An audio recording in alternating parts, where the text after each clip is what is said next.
580 Sports Talk coming at you on a Thursday. So glad to be with you on this Thursday afternoon for the next 3 hours on the Sports Voice of Kansas, 580 WIBW, FM 104.9, online at 580WIBW.com, and on our video stream. You can watch us in living color on YouTube.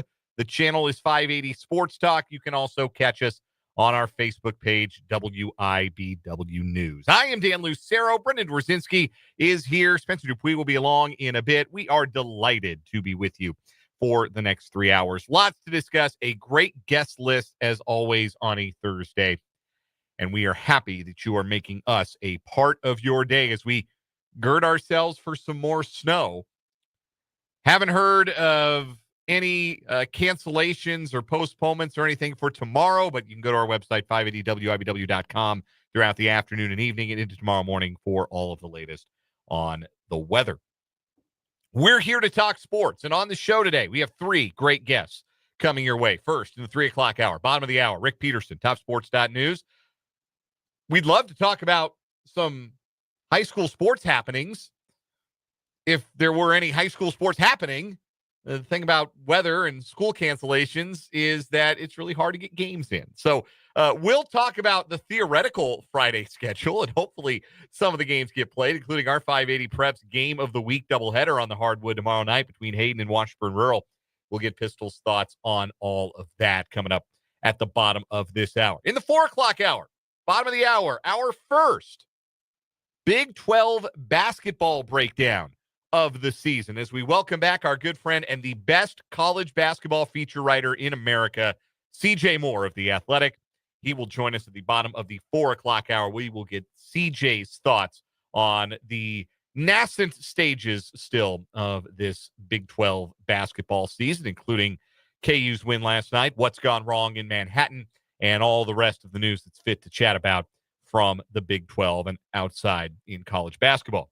And in the 5 o'clock hour, because it is a Thursday during the Kansas City Chiefs season, we will welcome in the voice of the Chiefs, Mitch Holthus. We will get Mitch's thoughts on a bye week and how much these Chiefs needed it. Mitch joins us courtesy of Hy-Vee and Azure Credit Union, and we will hear from Mitch Holthus, the voice of the Chiefs, at about 5:25 this afternoon. So that's our guest list. We're obviously excited for all three of those guests. Today, we're going to look at the Chiefs' possible playoff opponents.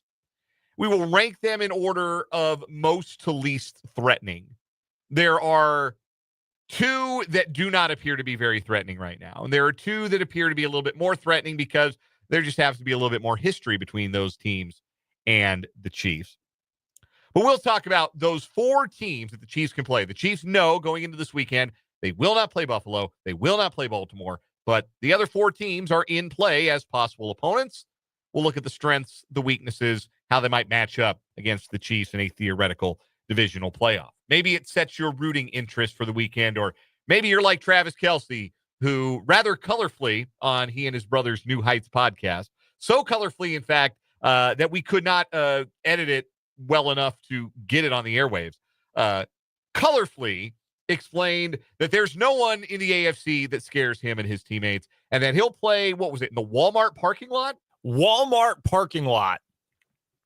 That's awesome. I'd love to see that. That's like how my buddies and I back home play on concrete, just playing two-hand touch. That's what I want to see.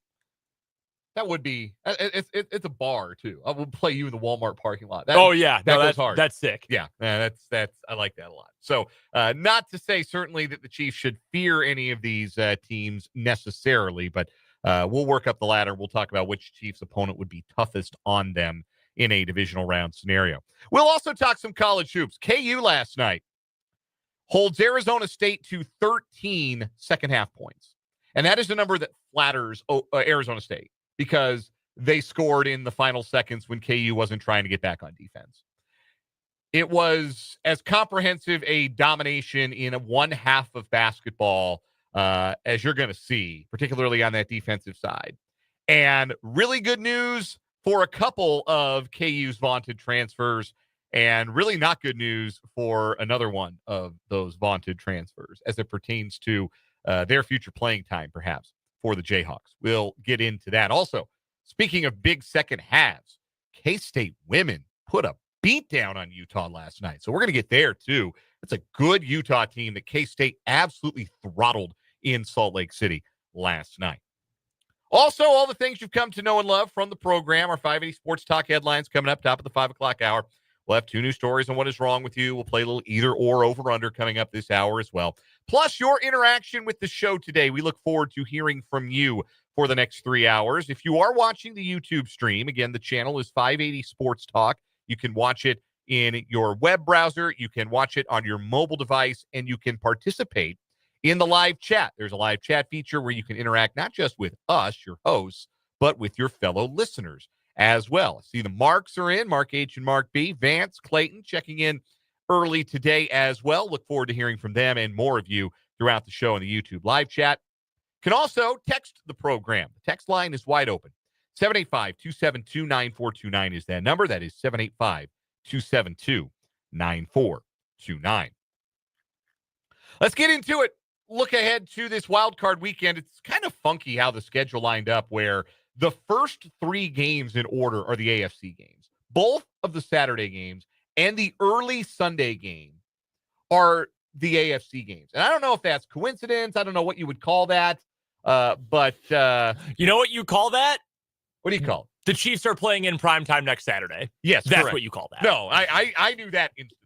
Like as soon as I saw the wild card schedule, the wild card weekend schedule, particularly what the Monday game was, the Vikings ran the Monday game. Yeah, you can guarantee the Monday winner is going to play Sunday the next week. Right. And the Monday winner is likelier to be playing the number 1 seed in the NFC. And I don't think they put both the number 1 seeds on the same day. No. So as soon as they put that schedule up on Sunday night to show when everybody was going to play, I turned to my wife and I said, Chiefs are playing 2 Saturdays from now. Just go ahead and plan ahead. Chiefs are going to play Saturday night primetime. So who they'll be playing, of course, is an open mystery. You've got the Chargers and the Texans in the Houston Texans Memorial 3:30 Central Time Saturday kickoff slot. It is so funny. What would it take for the Texans to not play in that time slot on a wild card weekend? Number 1 seed. So they wouldn't to not play in the wild card weekend at all? Yeah. Probably.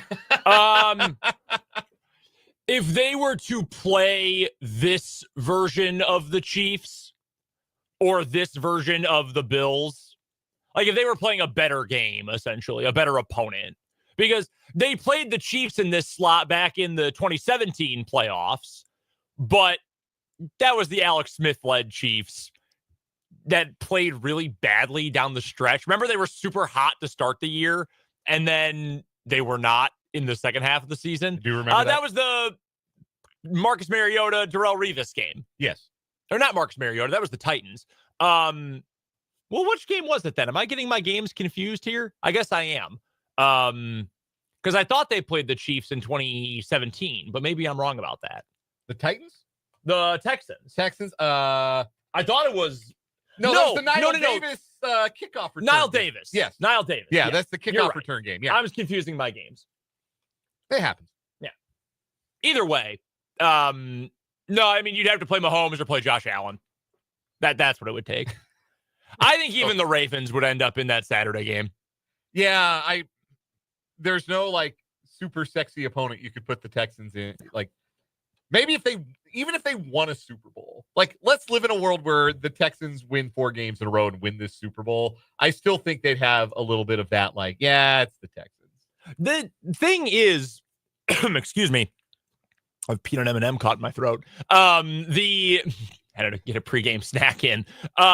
They've never been a top seed. Like they keep winning their division, but the South stinks. Yeah. And they're never especially good. Like some of those Matt Schaub teams, like, oh yeah, Houston's here. All right. Cool. Anyone picking them to win the Super Bowl? Nope. All right. For coming out. Yeah. That's what they are. They are the thanks for coming out team. Oh, sweet. You're starting TJ Yates in the playoffs? All right. We know how that's going to go. Sick. So yeah, that in the Texans time slot are the Houston Texans taking on the Chargers. Then you have the possibility of the Steelers if they were to upset the Ravens, or the Broncos if they were able to upset the Bills. Lowest seed plays highest seed. They reseed after the first round. You guys know how this goes by now, having been having had a front row seat to what is now known as the Arrowhead Invitational in the AFC the last 6 years. Let's work up the ladder here of the possible opponents, which means we'll start at the bottom, which means we'll start with the lowest seed, and that's the 7th seed, the Denver Broncos, who honestly, of the 4 teams, I don't think anybody's played the Chiefs tougher. Certainly not the last 3 seasons as a whole, but I would even say this season, other than the Bills, who beat the Chiefs, I would say of the teams that the Chiefs were trying against, nobody got closer to beating them than the Broncos did. And we're not talking about Week 18. No, that's not even what we're talking about. Games that the Chiefs were trying in is the operative. They should have won the first game, frankly. They had chip shot field goal to win it, and the Chiefs blocked it. The Broncos have an edge rushing duo that can win consistently. They have really good cover corners. It's been an outstanding defense throughout the season, a pass rush that really menaced Patrick Mahomes, though, again, bears noting that was with Wanya Morris at left tackle, and Wanya Morris is not going to play left tackle for the Chiefs in the playoffs. That is going to make, I think, a world of difference. So you have the Broncos who, on the one hand, have played the Chiefs tough. But on the other hand, the playoffs are always different. Teams always look different in the playoffs. And a quarterback like Bo Nix, who's not a field stretcher, his limitations tend to, a player like him, those limitations tend to be exposed in the playoffs by good teams, by good defenses. So I would think that would be where, if the Chiefs were to meet the Broncos, that's where you'd see the matchup kind of defined.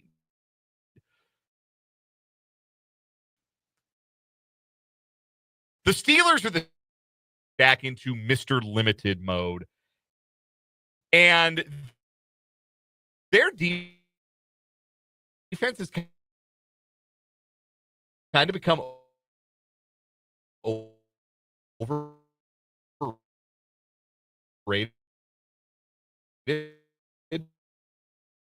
as we've gone along. Major infighting with TJ Watt. I mean, they're just not.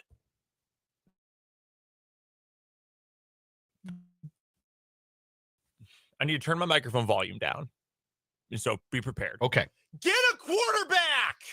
For the love of God! Get a competent quarterback!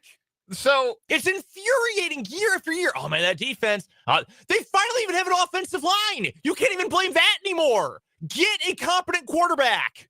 So my question for the Steelers, and this might be more of an offseason question for them, and I know that if I oppose this to some of the Mike Tomlin dislikers out there, like, for example, my dad, who is a Steelers fan. Big Tomlin hater. Not a Tomlin guy at all. Are we at the point with Tomlin in Pittsburgh that the Seahawks got to with Pete Carroll, where it is objectively good, your team is competitive and wins and has a chance for the playoffs every single year, but there is a ceiling that they keep bumping their heads up against that they just aren't going to break through with this particular regime any longer? I think the thing that saves Tomlin in that regard is he hasn't because I don't really know what sort of influence he has on their personnel decisions. I don't think he's Belichick or even Andy Reid. That is the big difference between him and that in the Seattle situation with Carroll. But I also don't know if he's completely like, yeah, make me a roster and I'll just work with whatever you. I mean, he's been around for so long. I can't imagine he has no pull in that regard. Do you think the Steelers should listen if a team called and say, hey, we'll give you a first-round pick for Mike Tomlin? Yes. I do think they should listen. I also believe Tomlin should stay. I like Tomlin. I don't dislike him either. I think he's a very good coach, and I believe what Matt Verderame has always said to us, that if he got fired, he'd have a new job by the end of the day. I think that's true. I also don't think that inherently that means you should keep the guy. The comparison that I would make, and this is, a locals only thing for me, my favorite NBA team is the Chicago Bulls, unfortunately. They have done nothing but make the wrong decision since firing Tom Thibodeau. Nothing but the wrong decision.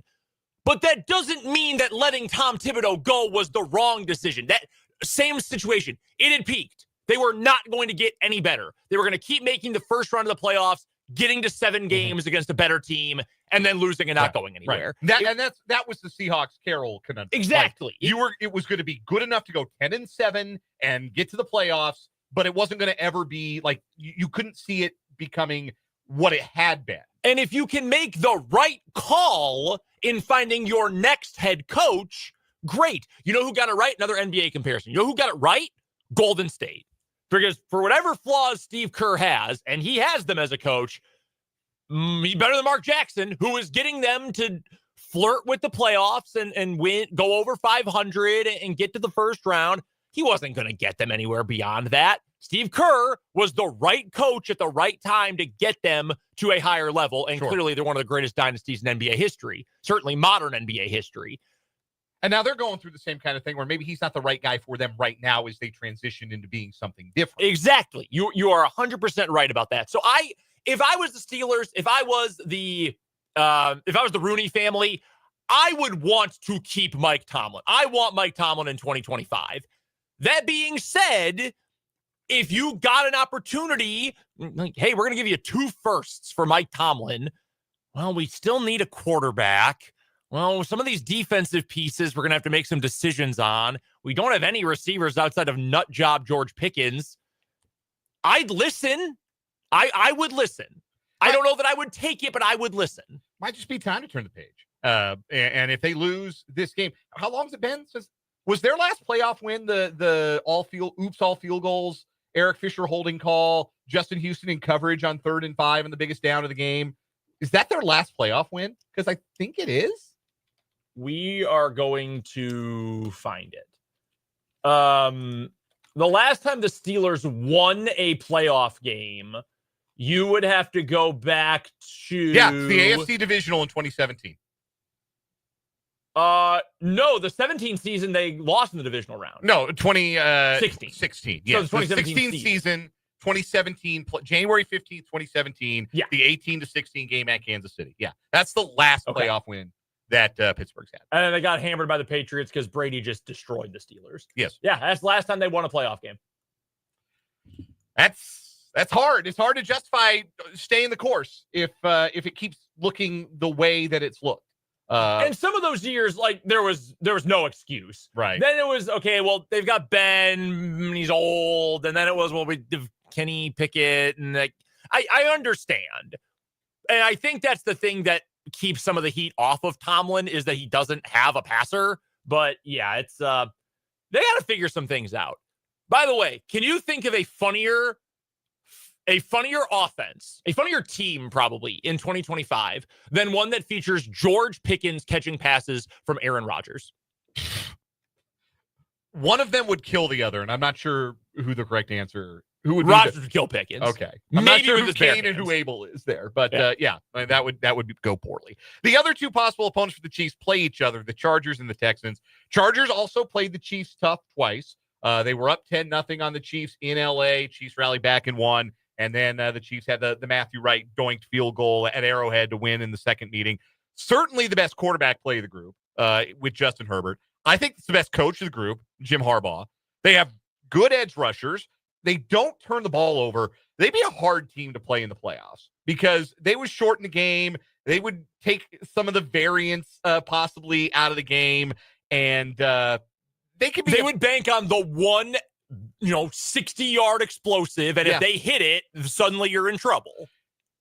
Are they going to beat the Texans? And I think that like the easy answer that we jump to, because we've seen how the Texans have played down the stretch, we just jump to yes, because the Texans are scuffling on offense. They're down to just one of their outstanding trio of wide receivers in Nico Collins. But I think their defense has kind of become underrated as we've watched the offense struggle the last couple of weeks. And if the Chargers can't block Houston's edge rushers, I think Houston's defense is good enough to steal that one at home. Yeah, that game is fascinating to me because of how poorly Houston has played as of late. Offensively, Bobby Slowick, when you want to talk about the shine coming off a diamond, oh my God. He was getting head coach interviews a year ago. Yeah, he was. Yeah, I want to interview him for my analyst job this year. Goodness gracious.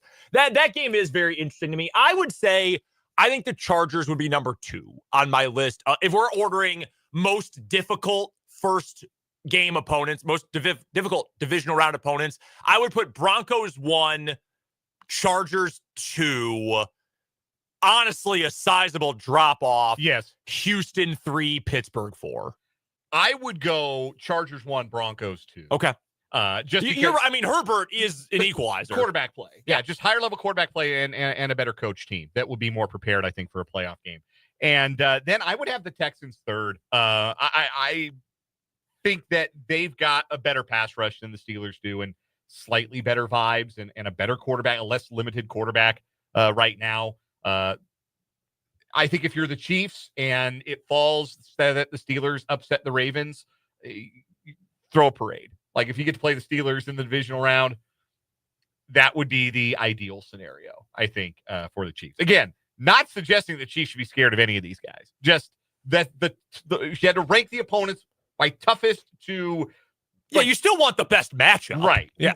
To the best possible matchup. Yeah. My thought would be Chargers ahead of Broncos, but I understand, like, the argument for ranking the Broncos ahead is nobody played them tougher this year. There's no question about that. We're going to take a quick timeout. When we come back, Brendan's going to take the reins for a bit. I got to step out. And then Rick Peterson will join us here in about 10 minutes or so for the Lewis Toyota Local Sports Spotlight. We are just getting started on this Thursday afternoon edition of 580 Sports Talk.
On 580 Sports Talk. Brendan Dworzinski here with you. Dan Lucera will be back in just a moment. Had to step out of the studio. Spencer Dupuis is going to join us a little bit later on in the show as well today. Rick Peterson is going to stop by for the local sports spotlight coming up here in just a bit under 10 minutes.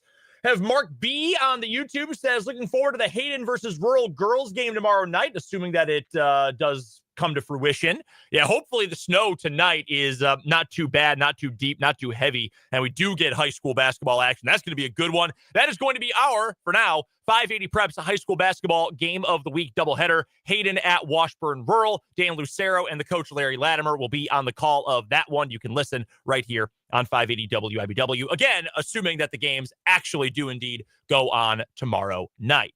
And we'll talk all about that, all about some Washburn basketball with Rick Peterson coming up in our next segment. Washburn yesterday. How about the Ichabod's? The women with a 15-point win over Missouri Western. That is a great win for Laura Westling's group. And the men just continue to roll. 18-point win over the Missouri Western Griffins. Heck of a win for Brett Ballard's team. We'll talk about that coming up again in just about 10 minutes. I wanted to get to some news from the NFL. Dan and Spencer are going to talk about this a little bit more later on in the program and headlines. But our guy Jeffrey on YouTube, he mentions, so Vegas fired head coach Antonio Pierce. Who are they going to go after? The Raiders also made another move today, firing general manager Tom Telesco. So let's recap what the Raiders have done, shall we, this week. The Raiders let Antonio Pierce, decked out in retro and admittedly super sick Raiders gear, that super awesome starter jacket on Monday, and he said, I haven't been told any different. I'm expecting to still be the team's head coach. Then got fired a day later, one and done, one full season, some interim games the year prior, and then fired. Then they waited 2 days and fired general manager Tom Telesco. What are we doing, Las Vegas? And I know, Chiefs fan, you do not care. You find this hilarious and awesome, and I don't blame you for that. I'm more talking process here, and I find it quite funny, to be honest with you as well. As the rest of the division continues to get better, Chiefs are favorites, should be favorites to win the Super Bowl again this year. Chargers are getting better. They've got a real head coach. Broncos are getting better. They have a real head coach. Both teams think they've found their quarterbacks for the long-term future. Meanwhile, the Raiders do not have a quarterback, do not have really many good players at all outside Max Crosby, Robert Spillane, and Jacoby Myers. Like it's a gross roster. Don't have a head coach. Don't have anyone to lead their front office. It's a complete mess.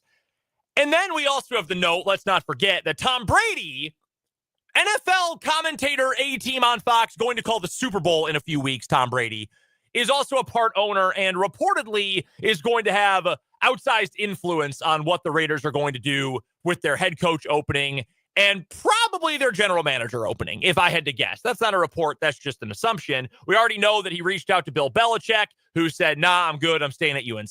Okay. So this, to me, is another great example of why bad teams always stay bad. And it's a situation that makes you wonder, with all these other head coach openings out there, the Patriots, they've got obviously some problems. Their ownership, it's iffy, but they've got a clear-cut front office structure. They've got their quarterback. They have got Drake May, and that is tempting. The Bears, they are an ugly franchise with a family that doesn't really know what to do in terms of the football side of things, running the show, Virginia McCaskey's kids, but they've got the quarterback. Okay? They got a fan base that cares. They've got the quarterback. You can build with that. They've got defensive pieces, not a great defense overall, but they've got defensive pieces. There's stuff to work with in that situation. Those situations like that, even the Jets, you can say, well, we've got a good young core. We've got Garrett Wilson. If they want to keep Aaron Rodgers, they at least have a bridge quarterback. If they want to keep Rodgers, they're also going to get Adams for a year, so at least they're going to have a really good receiver paired with Garrett Wilson. They've got great pieces on defense, even though they regressed at the end of the year. I can at least understand why someone would be interested in that. Why would any of the top head coaching candidates be interested in the Las Vegas Raiders? Frankly, why would any of the top head coaching candidates be interested in the Jacksonville Jaguars at this point? Bad ownership, bad general manager or front office, or not a plan for any of those things. I do not understand how you can go into a week knowing, well, we're probably going to fire our head coach. Okay, we did fire our head coach after we embarrassed him. And then we're going to wait 48 hours before we decide whether or not we're going to fire the general manager. And then you do fire the general manager. I don't understand, Dan, how we are going to see, or how these teams expect to land a good head coaching candidate. Jacksonville's a mess. They've still got Trent Baalke and a total doofus of an owner in Shad Khan and his idiot kid, Tony. The Raiders are a disaster, and Tom Brady has this extreme and explicit conflict of interest. I think we're going to end up seeing more retread hires this year, probably because they can't get anyone else, because they're terribly run. And more coaches are willing, and coaching candidates are willing to say, no, I'm not going to work for that. Byron Leftwich has been out of football for 2 years because he told the Jaguars, I am not going to work with Trent Baalke. And he'd rather just not coach. He's been out of the biz. They offered him their head coach job, and he said no to it. You going to go there? Ben Johnson was willing to say, you know what? I don't like these situations. I'm going to go back to Detroit. Things are good for me in Detroit. He might do it again. He might do it again. How are these terribly run teams expecting to get a Ben Johnson, even a Mike Vrabel, an Aaron Glenn, a Liam Cohen? How are you expecting to land these when you have these terrible plans and terrible organizations? It is insane to me. It also, and I don't mean to go to toe politically with anyone here, it's very much proof that you do not need to be smart to have money, because these teams are owned by billionaires and they have no idea what they're doing. I think not a clue. To circle it back to the Raiders, I honestly think their plan is just they expect that Tom Brady is going to be able to wow somebody to get them to be their head coach and GM. And if that's the case, fine. Side note, he cannot be on television. No. He is about to call the Super Bowl while trying to improve and build another team in the league that is trying to win a Super Bowl. There are a lot of people think he's going to retire, to be done with broadcasting. You have to get him out of there. Yeah, I think that. Plus, he sucks. Yeah, he's not good. He's not good at it. We miss you, Greg Olson. Let's take a timeout. When we come back, we're talking high school and Washburn athletics with the great Rick Peterson on 580 Sports Talk.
We are pleased to be joined on the Fleming Place Wine and Spirits hotline by the great Rick Peterson of TopSports.news, who covers Shawnee County High School athletics and Washburn University athletics at that website, and joins us every Thursday on the show for what we call the Lewis Toyota Local Sports Spotlight. Again, TopSports.news is the website. At Peterson_Rick is where you can find Pistol on Twitter. And Pistol, I'd love to talk about some high school sports if there were any happening, and with the possibility of some more snow accumulation perhaps this evening and overnight. How certain are you that we're going to have any games tomorrow?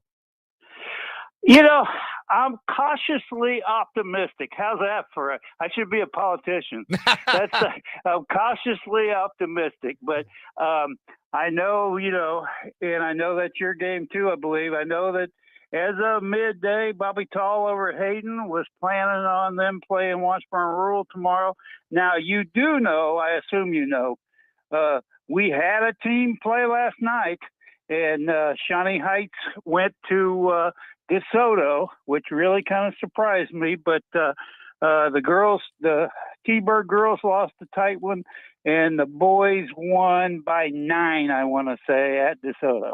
So, yeah, Shawnee Heights, I knew they were back to school today, so it doesn't necessarily surprise me the way it's kind of worked for people who are maybe outside of Topeka proper. The east side of town and the north side of town, they were back to school today. Stephen and Shawnee Heights were in session. 501, Hayden and Washburn Rural were not. I just talked to Kevin Bordewick a bit ago, the Washburn Rural girls coach, and he told me that even if they can't get back to school tomorrow, they're still hoping that they can play. And I don't know what the rules and regulations are necessarily on competitions on snow days. Typically, when school is canceled, activities are canceled. But when you've had this many snow days, maybe they make some exceptions. Well, and I think they do. I know they always have late in the year. Late in the year, when they're running out of play dates, they will play when they don't have school. Now, in this case, Washburn Rural's already had 2 games postponed. So they don't want another one. The girls were supposed to play Olathe North on Monday, and we're supposed to play Junction City on Tuesday. So I think they probably did everything they could to go ahead and play, just because they don't stack up anymore. I've been around long enough that I've seen you're down to that last week of regular season, and you're playing like 4 games. So they want to avoid that if they can. Oh, 100%. Rick Peterson, our guest from TopSports.news. And just following up, Pistol, on the games that did happen last night in DeSoto, Shawnee Heights girls lost to the 5th-ranked Wildcats 55-49. So tough loss for Bob Wells's bunch there. And Shawnee Heights boys also ranked in the 5A top 10, victorious 66-57. That's a really good UKC matchup. DeSoto's always been really good in basketball. Shawnee Heights, of course, has 2 very good teams this year as well. And good bounce back in particular. I guess I shouldn't say bounce back, but a good performance again for the Shawnee Heights boys, who had their hands full with Hayden last Friday and were able to turn back around and pick up another win and stay on the winning track. Yeah. And they they won. They won last Friday against Hayden, but I know for a fact that Ken Darting wasn't particularly pleased. So I'm guessing going on the road when you haven't been able to practice much and getting a good win last night against a good DeSoto program, I'm guessing he was pretty happy after that one. We're joined by Rick Peterson of TopSports.news. That's where he writes all about our local programs, high school and Washburn University around Topeka and Shawnee County. You can find it again at TopSports.news. He joins us every Thursday at this time for the local sports spotlight on the Fleming Place Wine and Spirits hotline. Pistol, let's get to some Washburn Ichabods basketball. You were in attendance, Pepsi at your side last night for a doubleheader of big-time wins for Washburn. Let's start with the women's game. I think that's one that really turned heads around the MIAA. An 88-73 win over what had been a red-hot Missouri Western team. What impressed you the most about Laura Westling's group last night? Well, the fact that they took it to them right out of the gate. Yeah, they were down, I think, 4 early or something, but then by the end of the first quarter, they had a lead. They boosted that lead, by halftime. I think it might have been 13, and then they just kept. They really just poured it on, and a lot of. We know how good Yabari Wadata and Peyton Sturck are, but they got a whole bunch of contributions last night. Maddie Amek before had a great game, 16 points, made 4 3-pointers in the contest. Anaya Wayne, Amaya Davison off the bench, both got into double figures. Does it feel to you, Pistol, like this Washburn team has turned a bit of a corner on the women's side? Because I think the last 3 games, even though there was a loss to Central Missouri in there, the UCM game, then the last 2 against Emporia and Missouri Western, I feel like it's been the best basketball they've played all year. Do you feel like this group has turned a corner? Yeah, that's exactly what Laura and I talked last night, and Yabari and Peyton. Just that they do seem like they're making strides, and they're finding their identity, so to speak. You know, they do not see. I think sometimes we forget, Brendan, and of course they don't have a senior. So I mean, they had to kind of find their identity and work in some new pieces, particularly with Peyton Sturck. And so I'm not surprised it took them a while, but yes, I do think they're turning the corner. Now, we'll really know they have if they can get a couple more during this 4-game homestand, because then you'd be, several games above 500 going on with the league race. Big one against Northwest Missouri State coming up on Saturday. I want to make sure we mention the men as well. A huge win for them, 18 points, 92-74 over Western. They were up 19-2 to start the game, Pistol. I don't even know if I have an introductory question for this. I just am amazed. Well, every single game they go out there and they're just plowing through teams, Pistol. I mean, they are a machine right now. I tell people, and of course I see a lot of people, and particularly sports type people, and I tell them all, I say, get out and see Washburn, because they are fun to watch. And, and I mean this as a supreme compliment. I don't know who their star is. They got about 7 different players that can carry you. And that's a great, great, great situation to have. Jacob Hanna was really, really good last night. Braden Shorters had some really big games. Jack Batchelor has, in my mind, been glue. And then Andrew Orr, what you're going to get out of him, and he's rapidly closing in on 1,100 points. So they're just on. And Michael Keegan, as you know, is one of my favorite all-time players. So they just have a ton of weapons. I wanted to talk about Jack because he's the Washburn Male Student Athlete of the Week as well. He barely scored at all, if scored at all, in the first 3/4 of the game last night. Last 10 minutes or so, he really turned it on offensively. He, in the last 2 games, Pistol, has 13 assists and 0 turnovers. I mean, he is playing incredible basketball right now. What stands out the most to you about where Jack is as a player, as just a sophomore? And let's not forget, and Coach Ballard has told you and I both this, Pistol, they thought they were going to redshirt him a year ago, and now he's one of the best point guards in Division II. Yep. To answer your question, he is just solid as a rock. And the thing about him is, and we just mentioned his scoring and his 15 second half points last night, he doesn't have to score to be good.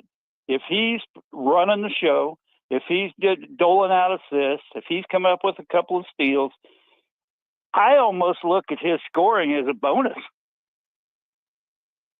We are joined by Rick Peterson of TopSports.news. He joins us for the Lewis Toyota Local Sports Spotlight every Thursday at this time on 580 Sports Talk. Again, you can follow Pistol on Twitter at Peterson_Rick, and check out his coverage of Shawnee County and Washburn athletics at TopSports.news. Pistol, again, the schedule is kind of up in the air as far as weather goes, but outside of basketball, what else are we supposed to be seeing and hopefully get a chance to see in area high school sports this weekend? Well, we got a big wrestling tournaments at Seaman, and some dual competitions. They're really good tournaments, and but a lot of teams coming from outside the area, so we got to get through the day and the possible snow edition. And then I don't know that there's any still on tap this week, but next week will be a really big week to start high school bowling. So we just keep adding stuff, but we need some help from Mother Nature. That's right. Bowling is coming up, and as you never hesitate to remind us, Pistol, Topeka's a good bowling town, high school bowling town, and has had a lot of success in recent years, including state championships. Shawnee Heights boys winning state title in 5A last year. The United Kansas Conference might be the best bowling league in the state for high school bowling. What is the local outlook this year? Are we looking at some more team and individual state title contenders? Most definitely. Shawnee Heights boys won the 5A title last year, as you mentioned, and UKC went 1, 2, 3 in 5A boys last year. So yes, UKC's always a definite state contender.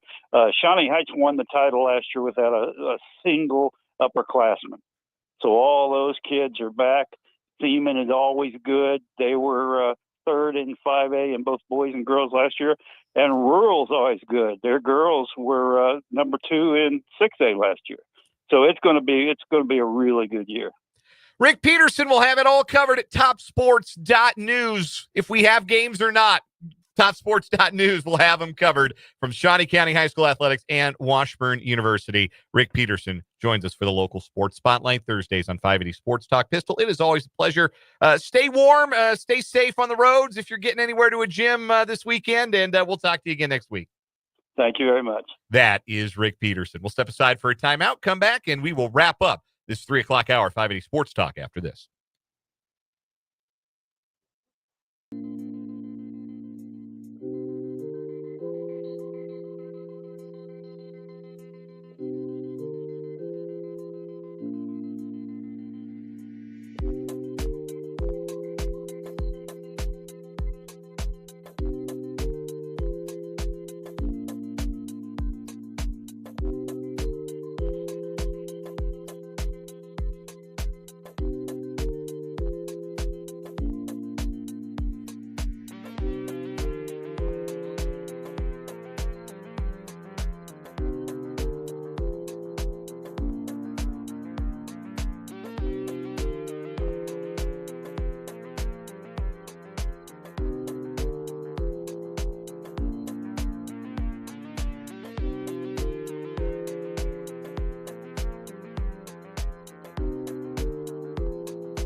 Either or, over, under, to wrap up this 3 o'clock hour at 580 Sports Talk.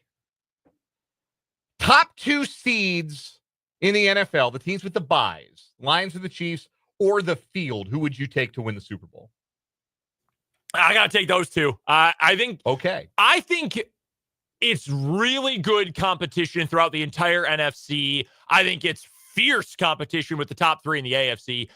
I'm falling into a trap. I will admit it. I am falling into the Ravens trap. They have disappointed in the playoffs And I don't mean just lost, because some teams lose in the playoffs, and it's like, okay, like my Packers, they lost in the playoffs to the 49ers last year. Had a chance to win the game. It's like, you know what? That's a good year. Had a good chance in the divisional round. Good stuff. The Ravens have straight up disappointed in the playoffs for years now. Yes.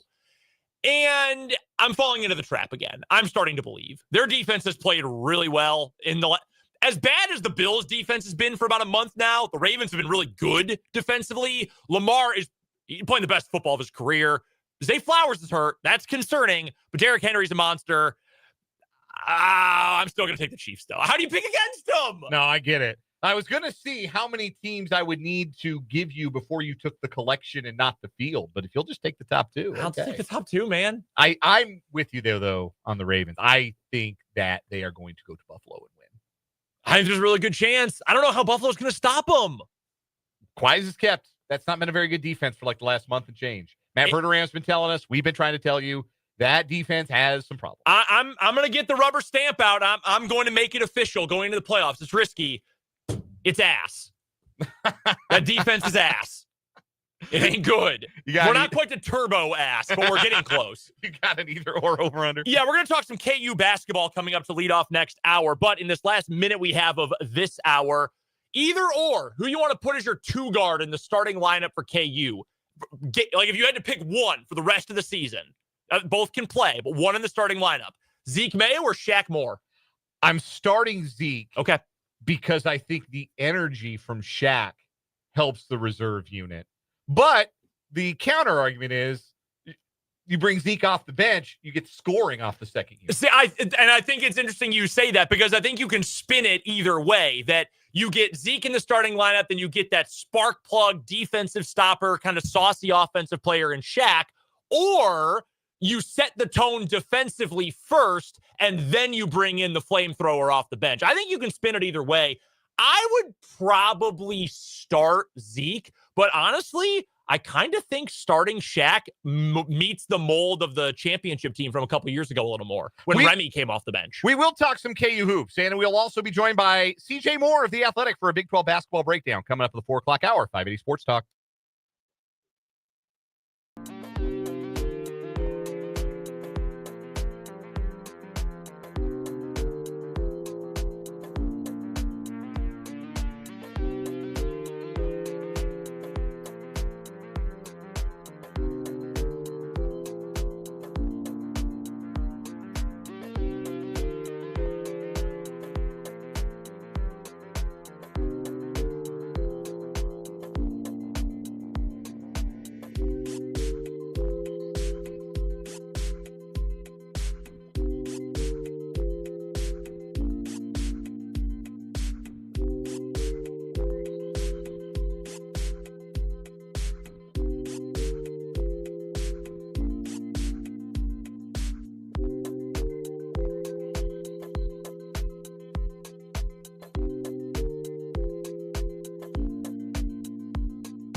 Let's get it. Hour number 2 of 580 Sports Talk on a Thursday afternoon. Great to be with you. Thanks for checking out the show on 580 WIBW, FM 104.9, online at 580WIBW.com, and on our live video stream. You can catch it on YouTube. 580 Sports Talk is the channel. You can watch it on Facebook, WIBW News. Hello to our video viewers, both live and archived.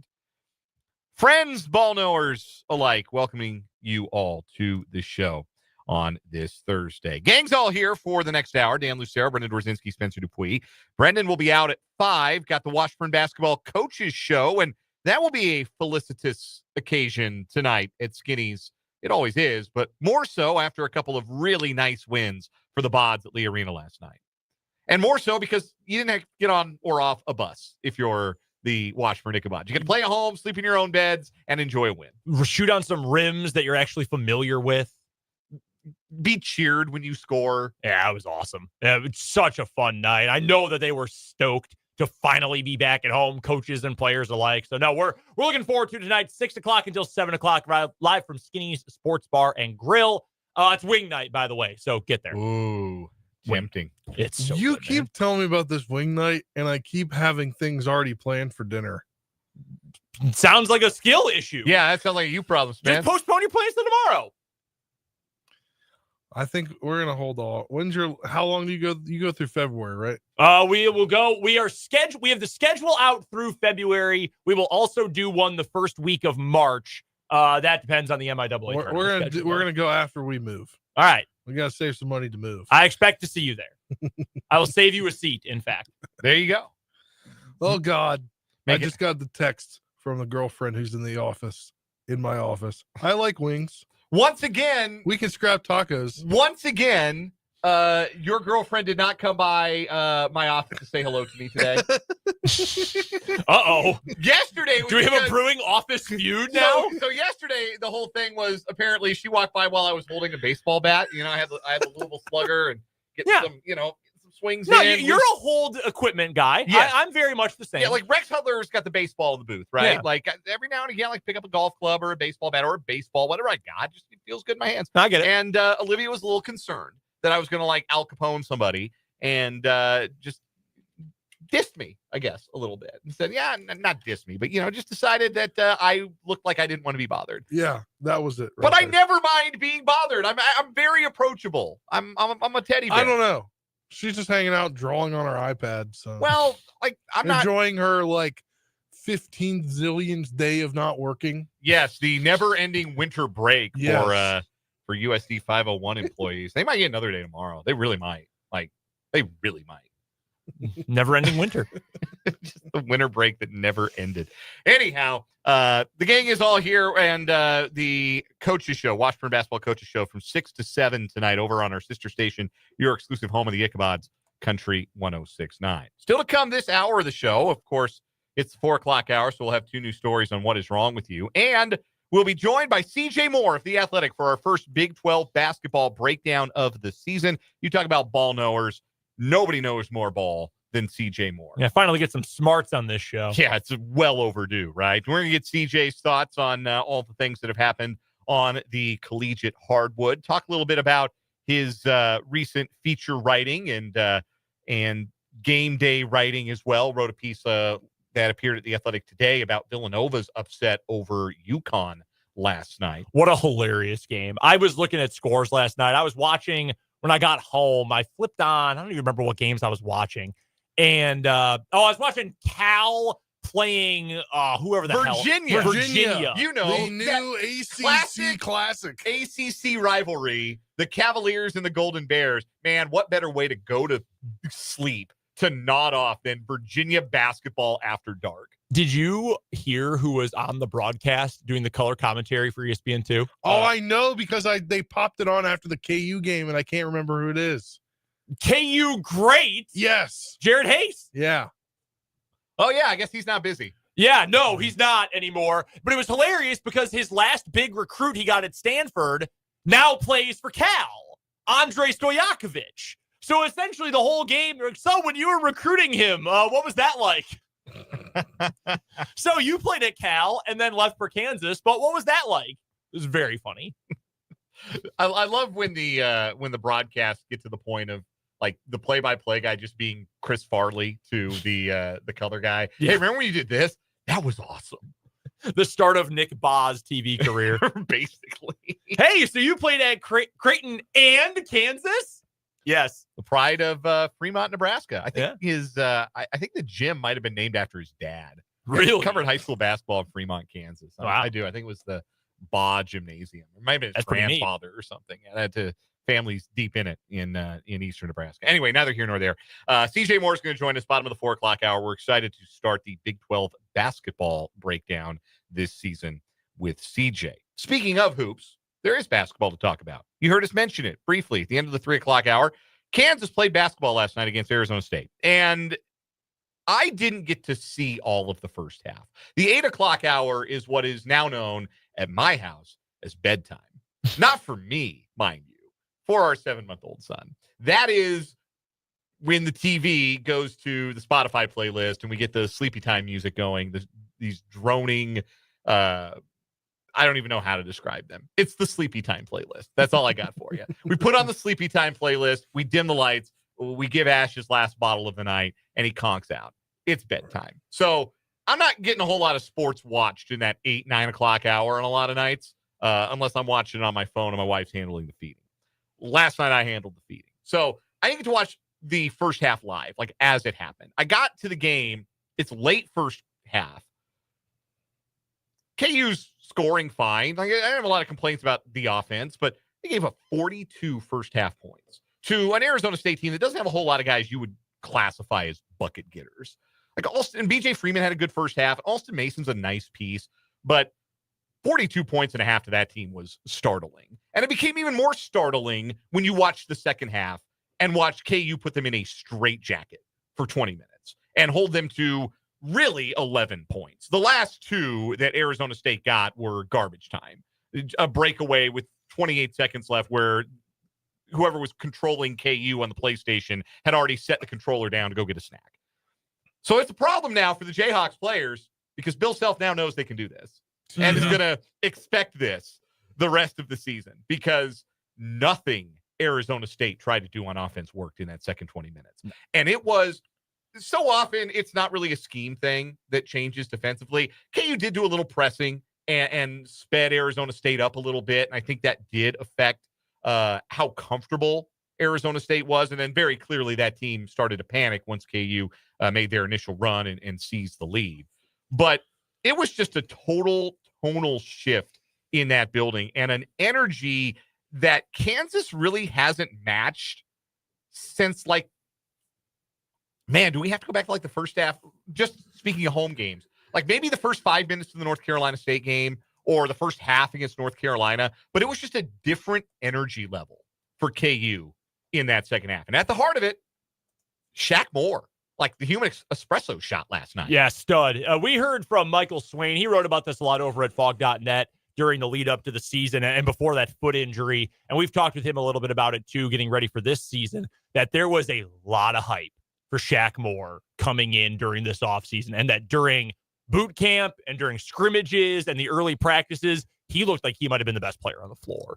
And you don't need him to go be a bucket getter. I mean, if he's going to get you anywhere from 6 to 10 a game, I think you are thrilled with what you're getting from him because his defense is awesome. And he's got some scoring touch. It's not like he is, you know, sophomore DeJuan Harris, and if he gets you 4 points, it's a miracle. Now, Shaq Moore can go and get you a bucket. You just don't need him to go do a lot of it. His presence is going to, I think, change the game for KU. There are two guys in particular, two transfers this year, who I think, from what KU was against West Virginia and before to what they can be going forward, there are two guys that completely change the complexion of this team. Shaquille Moore and Rylan Griffin. And you've heard me espouse my belief that Rylan Griffin can be a star for this team all year up to this point. And I have not sold a single one of my Rylan Griffin futures because I think that guy can be a real stud for this team. And Bill Self even said it after the game. He feels like things are slowing down for him. They're starting to click. He's getting more confident. And Self, most importantly, is more confident himself in Rylan Griffin. That is huge. You've got to have that. And as far as Shaq Moore goes, some dudes are just basketball players. Like, they're just hoopers. And I say that in football a lot. There's a guy who stands out to me, and I'm certain this is going to make sense. Washburn football. Connor Searcy for Washburn football these last couple of years. Fullback. I know there haven't been a lot of wins for the Ichabod's the last 2 seasons. Connor Searcy could play for me whatever team I have, good, bad, indifferent, whatever system I'm running. I want that dude on my team. He's tough as nails. He's going to run you over. He's going to make the right play. He's going to block. He can run it. He can catch the ball. He's a stud. That's just a ball player. That's what Shaquille Moore is. And obviously, we're talking D1 high major basketball here. But whatever you need him to do, he's going to do the right thing. And he's fully healthy now. He's in rhythm with the rest of the team. He can change things. Not that he is Remy Martin from the championship team, but I think in a similar way that you're getting something you did not have before. And you can start him or bring him off the bench, like we were talking about at the end of last hour, and he's going to make an impact for you. Those two guys figuring it out, I think, can take this team back to championship caliber. I really do. Which they need, by the way, because their other big transfer addition that we haven't talked about yet is a disaster. Yeah, so I wrote it in the notes. Like, it's starting to happen for Rylan Griffin, and it doesn't look like it's ever going to happen for AJ Storr.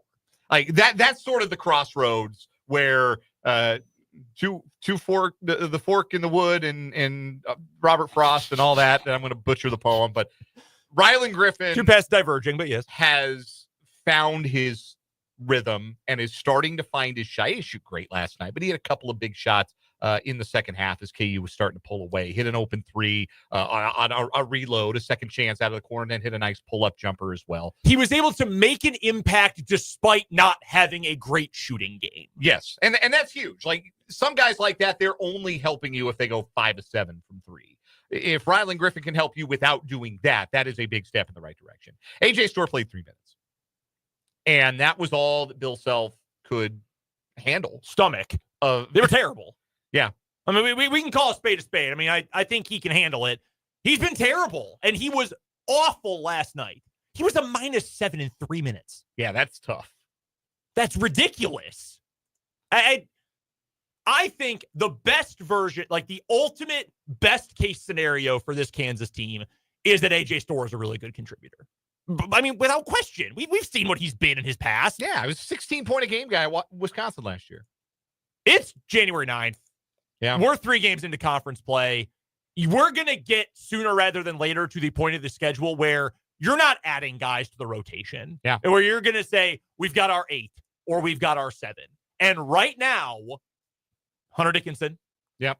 Like him or not, KJ Adams is part of that rotation. Yep. DeJuan Harris. Mm-hmm. Zeke Mayo. That's 4. Who am I forgetting from the starting lineup? Who am I blanking on? Zeke? No, I just mentioned Zeke. Who am I missing? Hunter? Someone. Oh my God! For the love of God! Shaq Moore. Shaq Moore? Yeah, Shaq Moore is part of the rotation. Rylan Griffin is part of the rotation. At this point, Flory Badunga, and Dickie Coy. Dickie Coy. Yeah, that's your 8 right now. That is your rotation right now if you're KU. Where does AJ Storr fit into that? I don't know, because it's a little redundant. Like, yeah. KU doesn't need a ball-dominant, high-variance ball hog, frankly. Some teams, you can live with that. St. John's 2 years ago, he could be a go-to freshman. Last year for Wisconsin, they needed buckets. You go to him. That doesn't click for this KU team. Because the guy who's creating scoring off the dribble, off the bounce, that role has been capably filled by Zeke Mayo.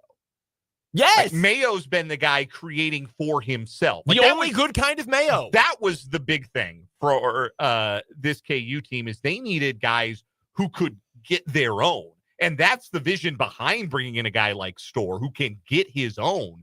But you can't have too many of those guys. It's a bit of a paradox. You maybe only need one of those guys if you have a bunch of other guys who, within the confines of your offense, are going to get theirs.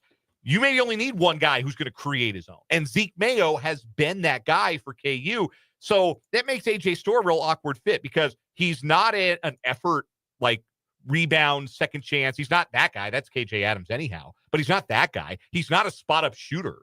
He's not a guy you're going to just sit in the corner and if you play off him, you're in trouble. He's not a Zay boss. No. He's not a defensive specialist, not a 3-and-D guy. So he's just sort of a man without a country right now in this rotation. And I feel for him in the sense that it's hard to ask a player to be a completely different version of himself after he's been a very successful player. It's difficult at the college level. Like, it's one thing, a guy is one thing in college, and they go to the pros and, they're playing with men, and they've got to be a little bit different. They've got to subjugate themselves a little bit as far as their game, as far as their role, and do what the coach who's making millions of dollars is going to ask them to do. That's one thing. But it's quite another to be a good, verifiably and go to another program and all of a sudden be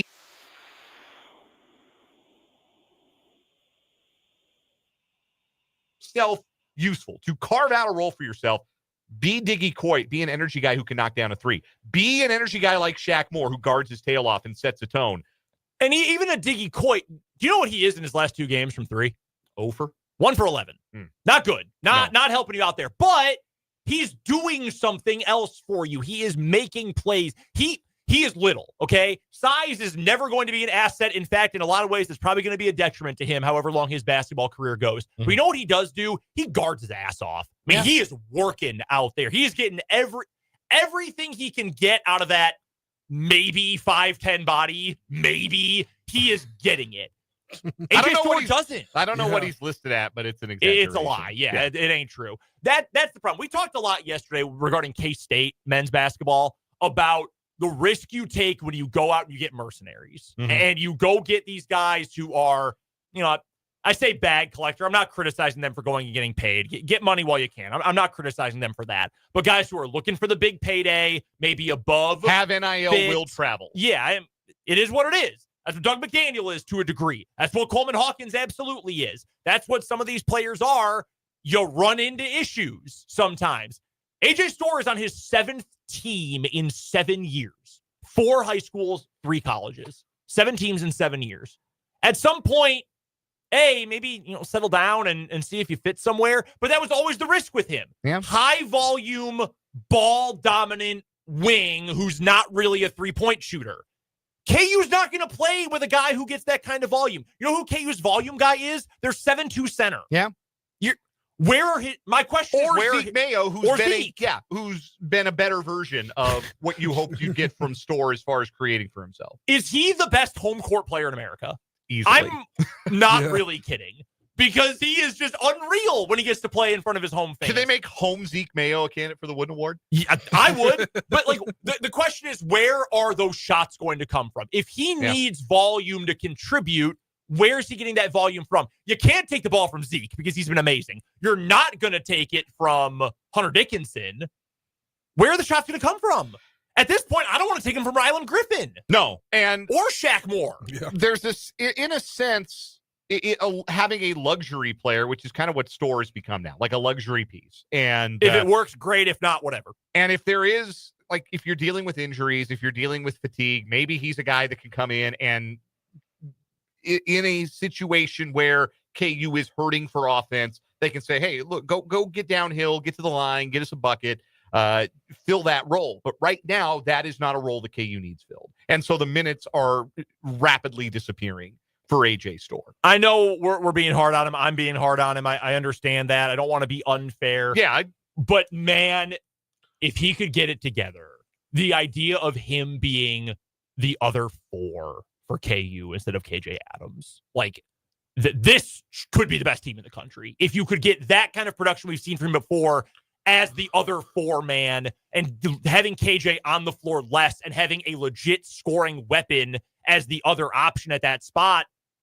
But he's not. He has not fit. And again, that's the problem when you build so much of your roster sometimes to take these big swings in the portal. Text from the 785. You too can text the program. 785-272-9429 is the number. 785-272-9429. Our texter from the 785 says Shaq Moore is a spark, guards hard. He'll take minutes from DeJuan, not in a bad way. Zeke Mayo has to be on the floor to score, which he has done nicely lately. No, I like that take. And I hope that's the case because Yeah. DeJuan Harris is going to be the best version of himself when he's not playing 38 minutes. Because you know what the best version of him is? Facilitating and defending. Yeah. And you can't put forth that much defensive energy if you're burning it all up on offense for 35 minutes a game. And you have a different look offensively when he's not on the floor. A little bit more spacing, a little bit more room for the post to work, and you get fresher legs down the stretch in games, down the stretch this season. Look, this is going to be a meat grinder, this 20-game Big 12 schedule, and it's the teams that don't lean too heavily on their starting fives, the teams that can afford to play their best group, their best guys, 32, 33 minutes a night instead of 36, 38 minutes. That doesn't sound like much in the context of one game. In the context of January through March and going into the NCAA tournament, that could really mean something. Those minutes would add up. And I think they'll add up in a positive way for a guy like DeJuan Harris, who's played a lot of college basketball. Wanted to mention the K-State women because they also had a big second half last night. Game you heard right here on 580 WIBW. 12th ranked K-State at number 22 Utah. That's a good Utah team. They beat Notre Dame, who's number 3 in the country, by double figures in Salt Lake. They just won at Hilton Coliseum, and K-State stomped them out. They led by as many as 30.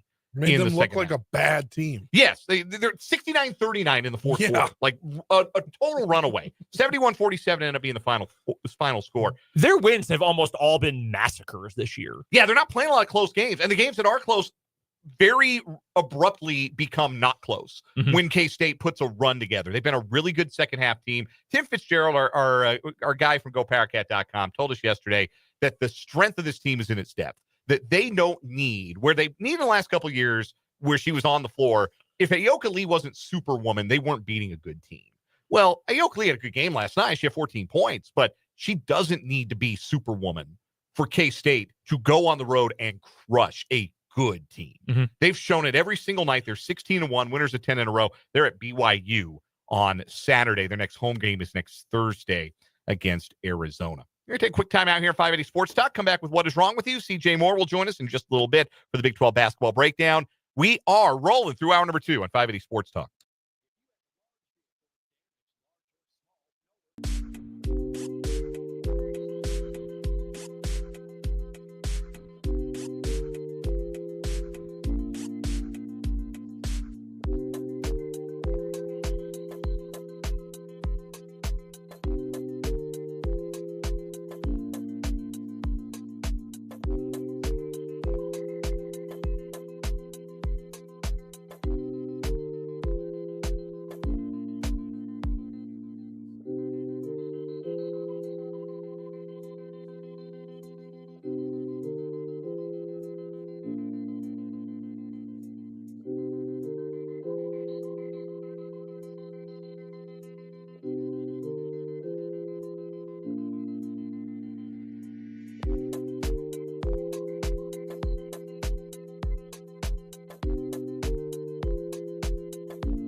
time for What Is Wrong With You on 580 Sports Talk. 2 new stories compete to try and become the weekly champion. Our current weekly champ, the gentleman from Vancouver Island in Canada, who thought he saw an impaired driver, so he called him in.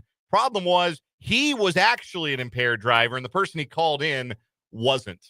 I say it keeps getting funnier every time I tell the story that way. It really does. It is a great story. It's really good. We got 2 new stories today. Spencer, why don't you go first?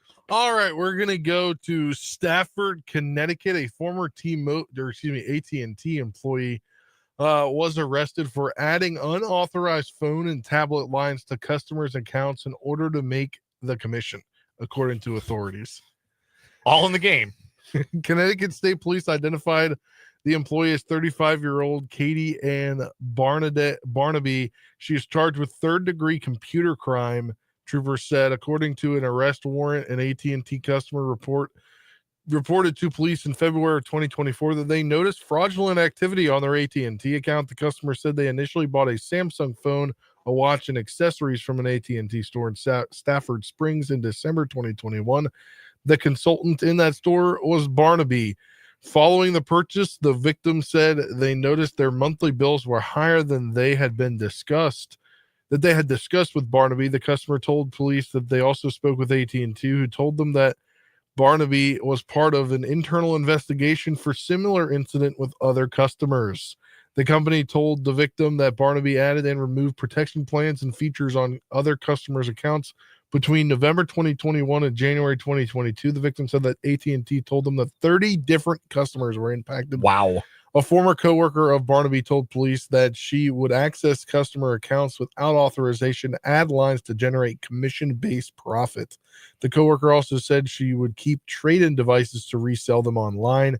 AT&T internal records showed that she was fired from the location in July of 2022, but was rehired at another AT&T store where she allegedly continued to manipulate customer accounts.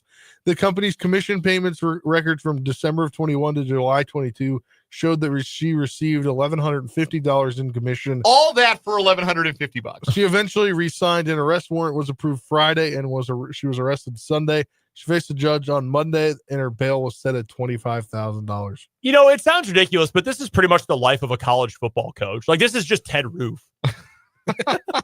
Failed, pretty much a Ponzi scheme defense, keeps getting jobs. Yeah. Sounds like a girl boss to me. I don't know what you guys are so upset about. For my story, we're going to Memphis. Short haircut and a mini. Germantown, Tennessee resident incorporated Halloween decorations into her Christmas display and is in trouble with the city. Alexis Luttrell put a skeleton and a skeleton dog in her yard in October. In December, she dressed them up for Christmas and received a notice that the decor was in violation of city code. Luttrell said, the code they say I'm violating is I have seasonal decorations up too long. I think it looks very festive. It looks like a red and green, like sort of like grass skirt on the skeleton, and then a Christmas tree hat on the skeleton dog. According to an ordinance, holiday and seasonal decorations should not be installed or placed more than 45 days before the date of the holiday and shall be removed within a reasonable period of time not to exceed 30 days. Luttrell says she purchased the skeletons for yard displays throughout the year and believes it is open to interpretation what qualifies as a Christmas decoration. Her quote, so for this code enforcement person to be saying that these don't count as Christmas decorations or what will soon be Valentine's Day decorations, that is really overreaching. Luttrell, who has a law degree, plans to fight the citation in city court. Well, good luck with that. I love it. She dressed up the skeletons. No, that's not a who's to say they're not They are. They're Christmas skeletons. And if they're going to be Valentine's Day skeletons, well, good for her. They're the big skeletons. They're like the 6 foot tall. Yeah. Like the big skeletons that my wife will let me buy. Yeah. The skeleton dog's about 3 feet tall. Jeez. Look, I mean, I'm lazy. I still have my Christmas tree up. We're going to put away this weekend. But yeah, this to me, like, just take him down. Like, it's not worth the fight. Even if you do have a law degree. Want to flex your law muscles. Who wins today? I got to go with the AT&T story here. Yeah, I think like the fact that like it's happened and now there's like she's getting arrested for it. Like she probably too thought like, oh, well, I guess I'm done with this. And like this was 3 years ago now. And to the point you made, like, the juice was not worth the squeeze. No, $1,150. Come on. Vance does point out that the skeleton story gives us flashbacks to a previous skeleton story. Yeah, the skeleton sex house. This was the skeleton holiday house. All-time great. Sadly, the skeleton holiday house does not advance. Does the AT&T girl boss beat the drunk driver? I think it's close, but no, I'm going to keep our rating. No, winner. our rating champion moves on 580 Sports Talks. What is wrong with you? When we come back, CJ Moore of The Athletic for the Big 12 basketball breakdown.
We are pleased to be joined on the Fleming Place Wine and Spirits Hotline for the Big 12 basketball breakdown by CJ Moore, college basketball writer for The Athletic. He is the best college basketball feature writer in America. I'm not just saying that to butter him up because he comes on the show with us. I believe it with all my heart. CJ can be found on social media, Twitter, Blue Sky, at CJ Moore Hoops. CJ, welcome back to the program. Thanks so much for being with us to talk some hoops. I don't know about all that, but I appreciate the nice words. Well, really enjoyed your recent feature, CJ, on Jim Crutchfield, the head coach at Nova Southeastern in Florida, the number one Division II team in the country. I have to know how you track that story down. I'm fascinated because it seems to me that you have a knack for finding stories about idiosyncratic coaches who have a lot of success at lower levels of college basketball. Yeah, I just kind of heard about them from being around basketball, and knew that they did really well down there. Knew they pressed, was curious about them, and then last year when I went down and did a story on FAU, asked Dusty May about Jim because I figured he knew him. Those schools are pretty close, and I think they had scrimmaged before. And anyway, he was like, "Oh man, you've got to do a story. Like you've got to do a story on him." Called. I was riding in Dusty's car, and he called Josh Schertz, who I did the story on last year. Also, is a big fan of Jim and has gone down and spent time with Jim and like shadowed him for a couple days. Had that previous year, so they just start telling stories. I'm like, man, I gotta meet this guy. So reached out and set it up and made a trip in October, and it was a blast. I enjoyed getting to know him, and he is truly unique. It's an incredible story, and recommend everyone go check it out at The Athletic. And, of course, we're big D2 basketball fans here in this studio. And speaking of former coaches of Division II powerhouses, CJ, I have to imagine you've been enjoying this Drake run with Ben McCollum to start the year. Yeah, no, it's been cool. I've been a believer in Ben for a long time, and I knew he would crush it in D1. I just feel bad that I jinxed him once I wrote that story. They held it for like 2 weeks. I was begging them to put it out. They finally put it out the day after he loses, and then it comes out, and then they lose the second straight one a few days later. So jinxed him. Nova Southeastern lost last night for the first time. Jinxed them. So be careful if I'm writing about you. Well, okay. That could mean that there's a new number one in Division II men's basketball. And wouldn't you know it, CJ? They play like 5 minutes from our studio. Are they at number 2 right now? Washburn is at number 2 in the country. So if you want to come out and see, you've seen the number 1 team. I guess we have to keep you from writing a story about them now, But yeah, if you want to come out and see the number 2 team in the country, we'll hold a place at Lee Arena for you. How about that? Very cool. I was impressed watching Washburn take on KU this year. You could tell they got some dudes. So I might have to make it out and watch them play sometime. All right, CJ, let's get into the Big 12. And obviously 2 teams in state. One's a little more fun to talk about than the other. Let's do the not fun one first. What's gone wrong in Manhattan? Why is it not working for this collection of Kansas State Wildcats? Well, I think you have to spend your money wisely in this NIL era. And K-State had money to spend. And I think they spent a lot on 3 centers. And only one of those guys is actually playing. Not that you would have ever wanted to play the 3 centers together, but if I'm sure if Jerome Tang had it over can't speak right now, had it to do over again, he would have probably put some of that money on some wings. And I just don't think that their players are quite good enough, and it hasn't really blended. And I think for them to like win at a decent like 500 so level in the Big 12, because that's probably the ceiling for what the roster is now. I think Doug McDaniel and Coleman Hawkins have to like be stars. Like they have to play at a super, super high level, because it's almost at this point kind of similar to his first roster, where it was built around 2 stars, and those 2 guys played at a super high level that year. So I think if McDaniel and Hawkins, like, if they could turn it on the second half of the season, maybe K-State pulled it together. But, right now, not looking so hot. Is that even a level that Coleman Hawkins can get to, or is he just destined to kind of be a really good second banana, which is not what K-State needs him to be? It's not a bad basketball player. It's certainly what he was at Illinois last year, but it sure feels like K-State needs more from him than to be that facilitator guy. Is that in him? I think we've seen glimpses of it, but you are right. That's like not his nature. Like he's more of a connector. He likes to pass. He's a really good passer. And I actually thought, I was at that Drake game, and I thought second half of the Drake game, they started to kind of figure some things out, and the ball was really zipping around and moving, and they were sharing it and playing together. And then, obviously the Wichita State game, bad. But then they play Cincinnati, and you see a little bit of that too. And you're like, oh, maybe this group has a chance. But TCU's not great. Oklahoma State's not great. Those are 2 games that obviously they're road games, but they had that TCU game won. That's going to be one that they probably look back on and they're like, man, we needed that one to just get some kind of positive momentum, because at this point it's just going in the wrong direction. And you look at the schedule, and their next 4 are Houston, Texas Tech, Kansas, Baylor. Good luck. CJ Moore is our guest. He covers college basketball for The Athletic, and he joins us here on 580 Sports Talk on the Fleming Place Wine and Spirits Hotline for the Big 12 basketball breakdown. You can find CJ Moore on Twitter. You can also find him on Blue Sky as well. Absolutely worth the follow. As for the other team in our area in the Sunflower State, the Kansas Jayhawks program you're very familiar with, CJ, they win by 19 over Arizona State last night. Yeah, regular old ho-hum Allen Fieldhouse game, 19-point win over Arizona State. How would you describe the difference between the first half and the second half of last night's game in Lawrence? Smarter play, way better energy, way more attention to detail defensively. just looked like a totally different team. I mean, it looked like an inspired team in the second half and looked like a team that was just kind of going through motions a little bit in that first half.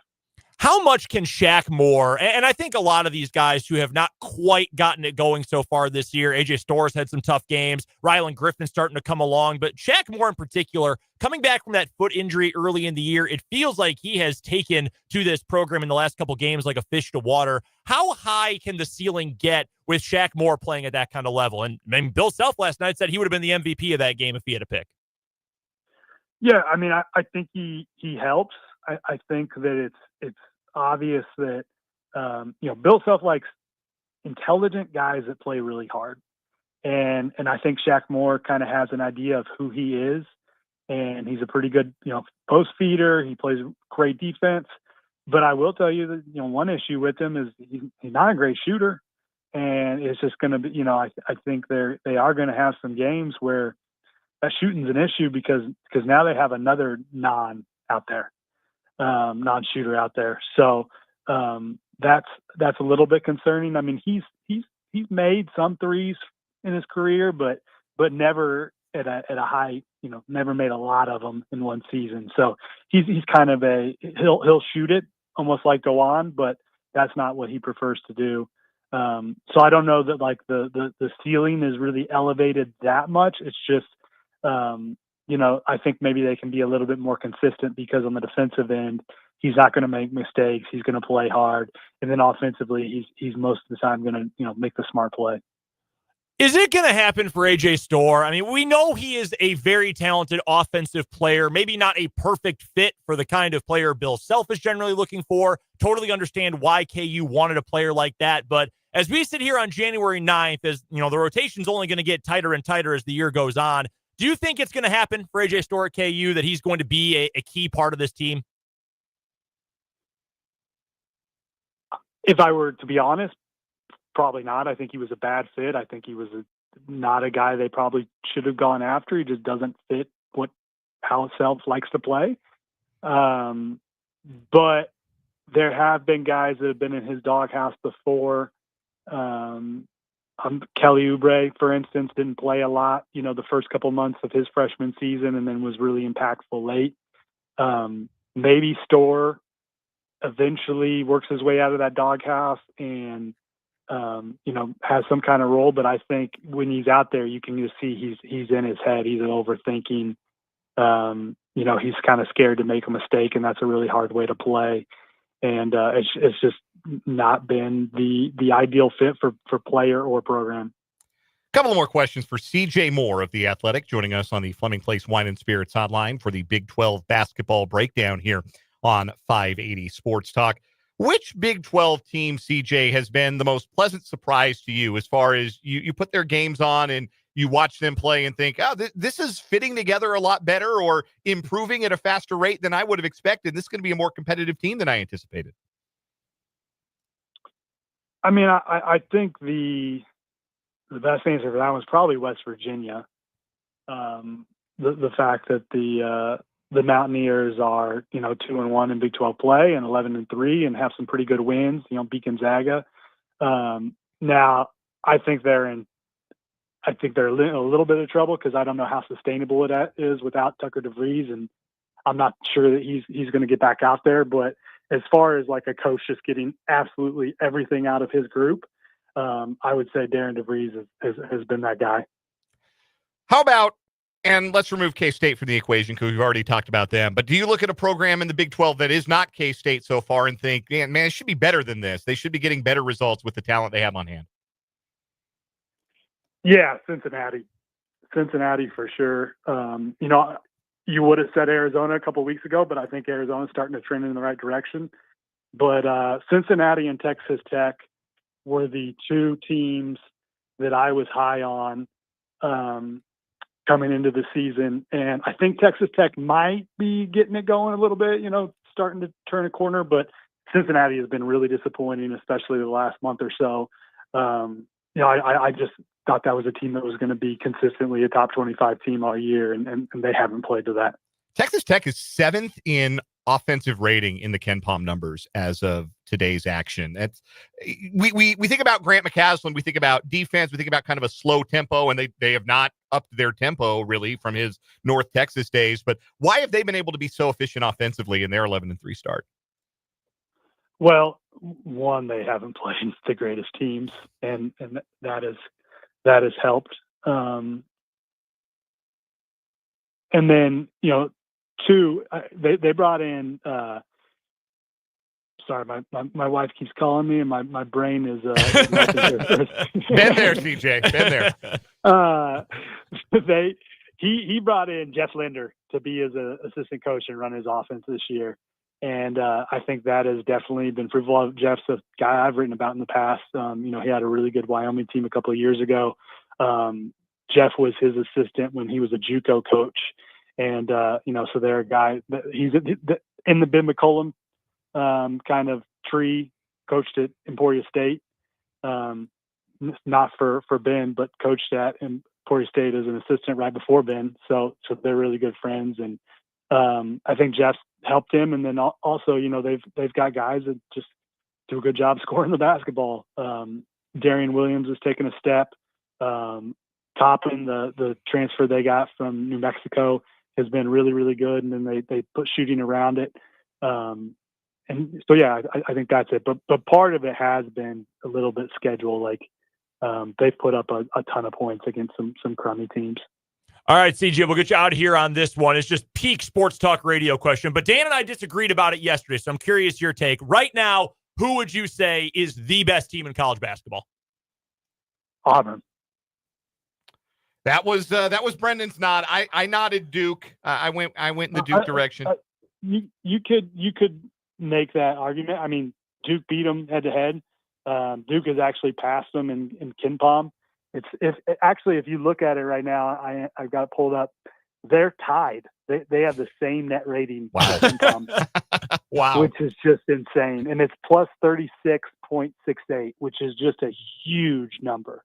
Like that's number one just about any season. I think it would be number one in about there's like over 30 years of Ken Palm data here. I think that'd be number one like 27, 28 of the years. So those are the two I think that are the best two. I'm ranking Duke like 4 last week. I think I did, but I've been thinking about having them pass Iowa State. And obviously they'll pass Tennessee this week after the stinker Tennessee put up, but Duke's probably the best defensively. Auburn's the best offensively. So, do with that what you want. Everybody, do you like defense or do you like offense? Everybody knows I love defense. If anybody knows anything about me, it's that I am a Oh, defense Auburn's first. really guard too.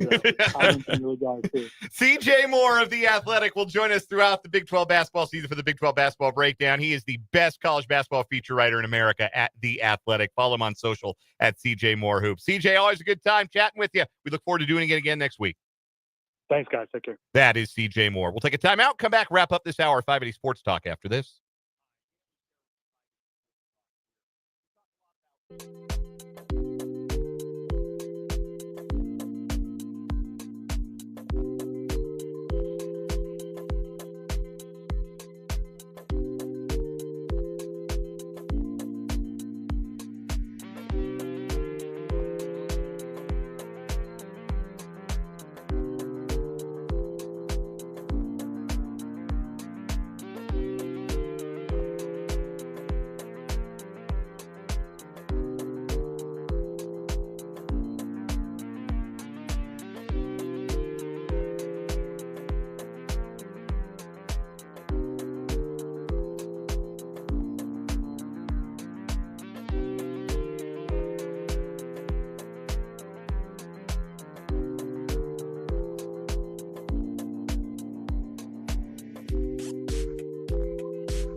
Wrapping up this 4 o'clock hour, 580 Sports Talk. Our thanks again to CJ Moore for joining us. Psyched to have CJ back on for the Big 12 basketball breakdown. Yeah, he's the best of the best. Go read that story about Nova Southeastern.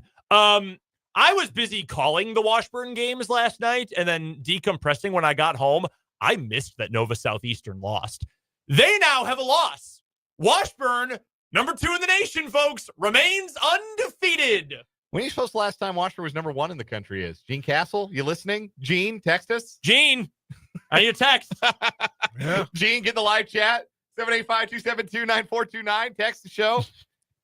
Or call it. I'll answer the phone. That could be happening. By the way, Gene was working overtime last night. There was some sort of scoreboard clock issue right at the start of the men's game, like a minute or 3 minutes into the game. And Gene was busting his buns to get things back up and running. The whole staff at Washburn was. They got it fixed. We had a great game. Obviously, Washburn won by 18 in the men's contest. But yeah, the SID extraordinaire Gene Castle was hauling ass to get things fixed last night. Brendan's got the Washburn Coaches Show, so this is where he leaves us today, 6 to 7 over on Country 106.9, the Washburn Basketball Coaches Show from Skinny Sports Bar and Grill here in Topeka. Spencer and I have the final hour of the show. We've got headlines. We got Mitch Holthus, and we got a whole lot more. Stay with us on 580 Sports Talk.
Quick, easy tips to be safer online. Stay connected for news, sports, weather, and ag on the Voice of Kansas, FM 104.9, 580 AM, WIBW, Topeka.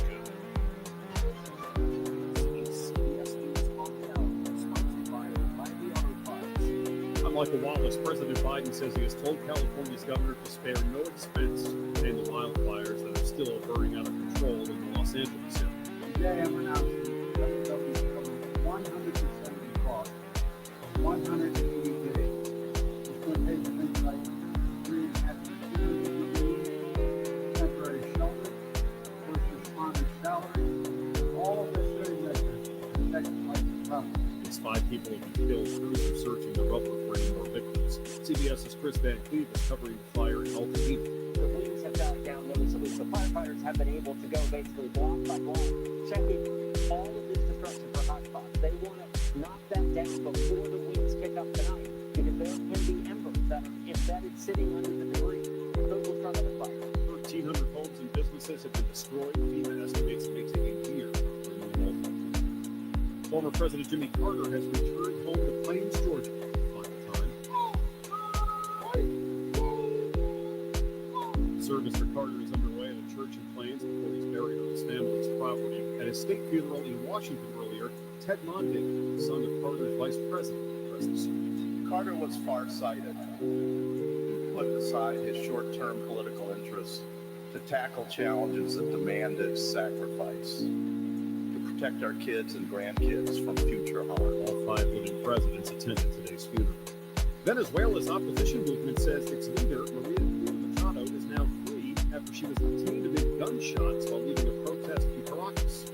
CBS's Lilia Luciano has the latest. The statement said she was intercepted, violently abducted, she was forced to report the videos, and then she was released. The statement ends saying that she herself will address the country's public of the growth, explaining that government officials claim the opposition movement made the whole story up. 2 retailers who had spaces in a lot of shopping malls are merging. JCPenney declared bankruptcy in 2020, bought by Simon Property in Brooklyn, the number 1 and number 2 owners of malls. Now, Penny is merging with a company that owns Eddie Bauer, Aeropostale, Lucky Brand, Brooks Brothers, and Knox. That company also owns Forever 21, but is going to sell. The combined company will have more than 1,800 store locations and 60,000 employees. JCPenney reported an 8% drop in sales in its latest quarter compared to a year ago.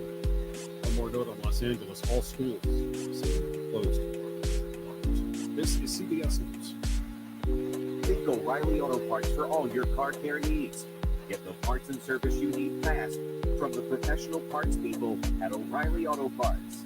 Kansas Information Network News. I'm Karen Johnson. A Kansas City fire truck got stuck in the snow responding to a barn blaze.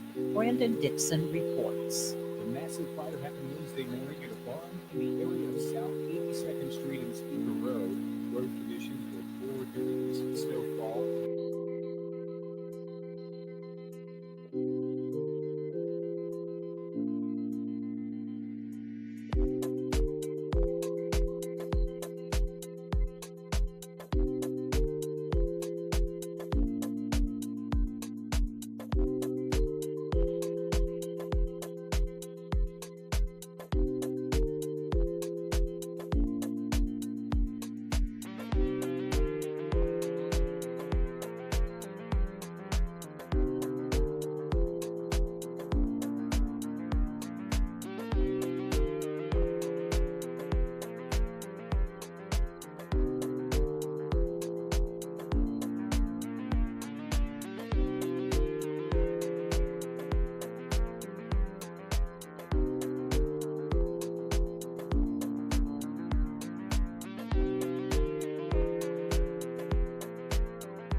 Slightly more the further south that you go, and slightly less further north. We'll dry out as the night goes on. Our overnight low 20s. Cloudy and breezy Friday, the high 30s. We're down to 10 degrees Friday night.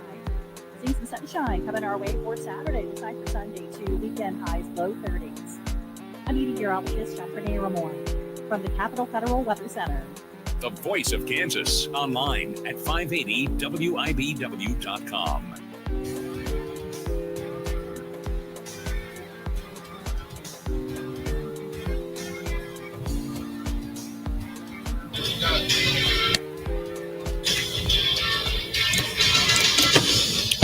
Let's get it. Third and final hour of 580 Sports Talk this evening on the Sports Voice of Kansas, 580 WIBW, FM 104.9, online at 580WIBW.com, and in living color on our YouTube stream. The channel is 580 Sports Talk. Subscribe to the channel today if you have not previously. Subscribing to the channel lets you know you can get push notifications on your mobile device when we go live with the live show every day or with our instant reaction videos. You can also watch us on Facebook if you'd rather at WIBW News. We appreciate you being along with us, friends and ball knowers, for one more hour on this Thursday. Dan Lucero, Spencer Dupuis with you for this final hour. Brendan Dworzinski is off to the Washburn Basketball Coaches Show, featuring Brett Ballard and Laura Westling after Washburn wins last night. Ichabod men and women with the sweep at home over Missouri Western. They'll recap those games and preview Saturday's home tilts against Northwest Missouri State at Skinny Sports Bar and Grill, where every day is game day and where Thursday night is wing night, and host of the Washburn Basketball Coaches Show from 6 to 7 over on our sister station, your exclusive home for the Ichabods, Country 106.9. So it's just the two of us, me and Spencer, the rest of the way. We can make it if we try. We've got Mitch Holthus, voice of the Chiefs, coming up in about 20 minutes or so. Get Mitch's thoughts on the regular season finale.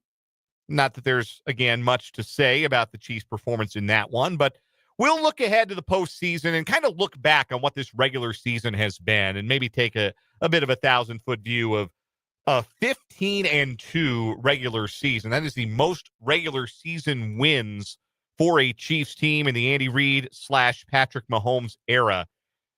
And maybe we didn't appreciate it at the time as it was happening because it wasn't always the easiest path to get there. But I'm sure that Mitch will give us the needed perspective on what the Chiefs have already accomplished as they now cool their heels and wait for Wild Card Weekend to pass so they can learn who they will play in the divisional playoff round. Plus, we'll talk a little Royals baseball. And the Royals had, along with the rest of the league today, a 1 p.m. Eastern time deadline to settle arbitration. Not to settle, I guess, but to decide whether arbitration-eligible players would be tendered contracts. And the players in question had until that deadline to accept the tendered contracts or decide to go to arbitration. Well, there will be no trials for the Royals. All of their ARB-eligible players agreed to contracts. And I think that says something additionally that we've already kind of said recently about the Royals, that this is a team that just does business differently than they used to in all of the best ways. And I think today's news underlines that as well. We've also got some sports headlines to get to. And also, I don't know if does this make me a bad sports fan, Spencer, that I forgot the Orange Bowl was tonight? Because I totally forgot the Orange Bowl was tonight. You know, I forgot it was tonight until I was on that podcast last night, and it was airing today. So they put it out today, and they're like, tonight, the Orange Bowl. And I'm like, oh, yeah, that is happening. I had forgotten until like 5 minutes ago. I saw a tweet from, I don't remember who the tweet was from. I got to find Pete Thamel. It was Pete Thamel of ESPN. Had a picture of Jeremiah Love, the stud tailback for Notre Dame. And it said, he's not expected to be 100% tonight with a right knee sprain, but is warming up and is expected to play. So that's big news, by the way, for the game. That's kind of a headline before the headlines, that Jeremiah Love is expected to give it a go tonight for Notre Dame. But I saw that and I said, what do you mean tonight? Don't they play college football on Saturdays? I was waiting for a college football doubleheader on Saturday with the NFL trip doubleheader. I was all fired up for Saturday. No, I guess I got football to watch tonight. Yeah. Notre Dame and Penn State in the Orange Bowl. So, yeah, we'll get to that. Why not? I totally forgot it was tonight. That's probably not great for the college football playoff. That, like, you can't really pinpoint, like, you know, big college football games are on New Year's Day, but I was always forgetting like when they were going to play the national title game. Like, oh, it's a Monday, I think, but it's not Wild Card Monday because they don't want to compete with the NFL. So it's the Monday after this coming Monday is when the national championship game will be in the college football playoff. Some people on Twitter wanted people to think that Drew Aller was having a luxurious day on the water in Miami with a bunch of apparent strippers not getting ready for this game tonight. But indeed, that was fake. I'm sure AI was involved. Yeah. I'm going to tell you right now, folks, AI is bad. Yeah. AI is sludge. AI is ruining the internet. AI was a bad idea. And AI art, you can kind of draw a direct line between that and the wildfires in Southern California right now. Just saying, like, the technology, it's bad. Technology is bad for the environment. Anyhow, neither here nor there. It's not that kind of show. Let's get to some sports headlines, shall we? Our 580 Sports Talk headlines lead off this 5 o'clock hour. We start with a local headline of note. You may or may not be aware that coming up at the end of this month is a throwback hockey tribute to Topeka. 4 professional hockey games coming to the Stormont Vale Events Center. 4 nights of pro hockey in Topeka from the Federal Prospects Hockey League. Games will take place January 24th, 25th, and then January 31st and February 1st. The games that will be played will feature the Danville Dashers, the Baton Rouge Zydeco, and the Port Huron Prowlers. The Dashers will be the home team for all 4 games, and they will suit up as the Topeka Scarecrows. They will dress as the Scarecrows. Of course, people will remember the Topeka Scarecrows, former member of, I believe, the USHL when they were playing in the capital city. The other teams, the Zydeco will be in town January 24th and 25th. The Prowlers from Port Huron will be in town January 31st, February 1st. They will play as the Topeka Roadrunners. And the Roadrunners, of course, were the entry in, oh my goodness, what was the name of that league? It was another junior hockey league that existed. I went to a couple of Roadrunners games back when they were in town. They're NAHL. NAHL. Thank you very much for confirming. North American Hockey League. That's right. Yeah, junior hockey. Both the Scarecrows and the Roadrunners were junior hockey. This is not a junior hockey league. The FPHL is a single A minor league. So these are professionals. These are paid professionals that play in this league. Games January 24th, 25th, January 31st, and the 1st, 7:30 start times at the Stormont Vale Event Center. And I believe tickets are either now on sale or will be on sale soon. They've been on sale for a while. StormontValeEventCenter.com will have those for you. The president of the FPHL was in town today for a press conference at which Don Lewis announced, he's the owner, of the FPHL, at which he announced that a team in the FPHL will be coming to Topeka and will start play in 2025, 26.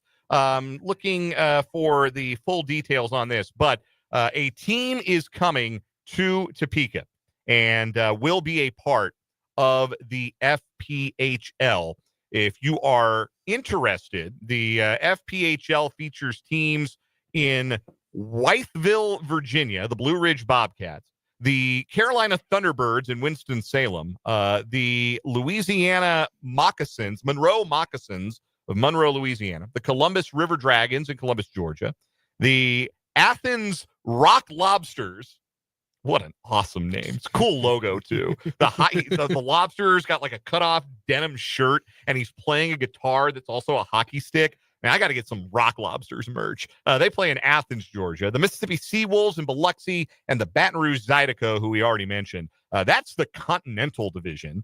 The Empire Division features teams in Binghamton, New York, the reigning champion Black Bears, the Danville, Illinois Dashers, the Danbury, Connecticut Hat Tricks, the Motor City Rockers of Fraser, Michigan, the Port Huron Prowlers of Port Huron, Michigan, the Poughkeepsie, what are they? They are the Venom, the HC, Hudson Valley Venom in Poughkeepsie, New York, and the Watertown Wolves in Watertown, New York. So largely an East Coast based and Southern based league with a team in Danville, Illinois, and a team in Topeka, Kansas will be joining the league. The owner of the league, Don Lewis, at the press conference that he will be moving to Topeka and living in the city in addition to owning the team next October. So this coming October, I believe, will be the start of the new professional hockey team in the FPHL in Topeka. I feel like that must mean, so this was announced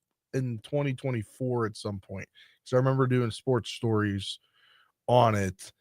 And that must mean there must be a good amount of interest, because there's been teams that leave Topeka, and it seems like there wasn't interest then. So the FPHL must think there's interest. So ticket sales for these upcoming games or something. Yeah, so the people that like hockey really like hockey. Yeah, and people that don't like hockey should go to a hockey game. Exactly. And experience it in person, because it is a really good time. Now, John points out in the YouTube live chat, and this is a fair rejoinder, that hockey has been done in Topeka, and has not had long-term staying power in the capital city. The Topeka Pilots didn't last long. The Scarecrows were in the CHL, as a texter from the 785 points out. They were a Central Hockey League team there for a while, before also becoming a USHL franchise.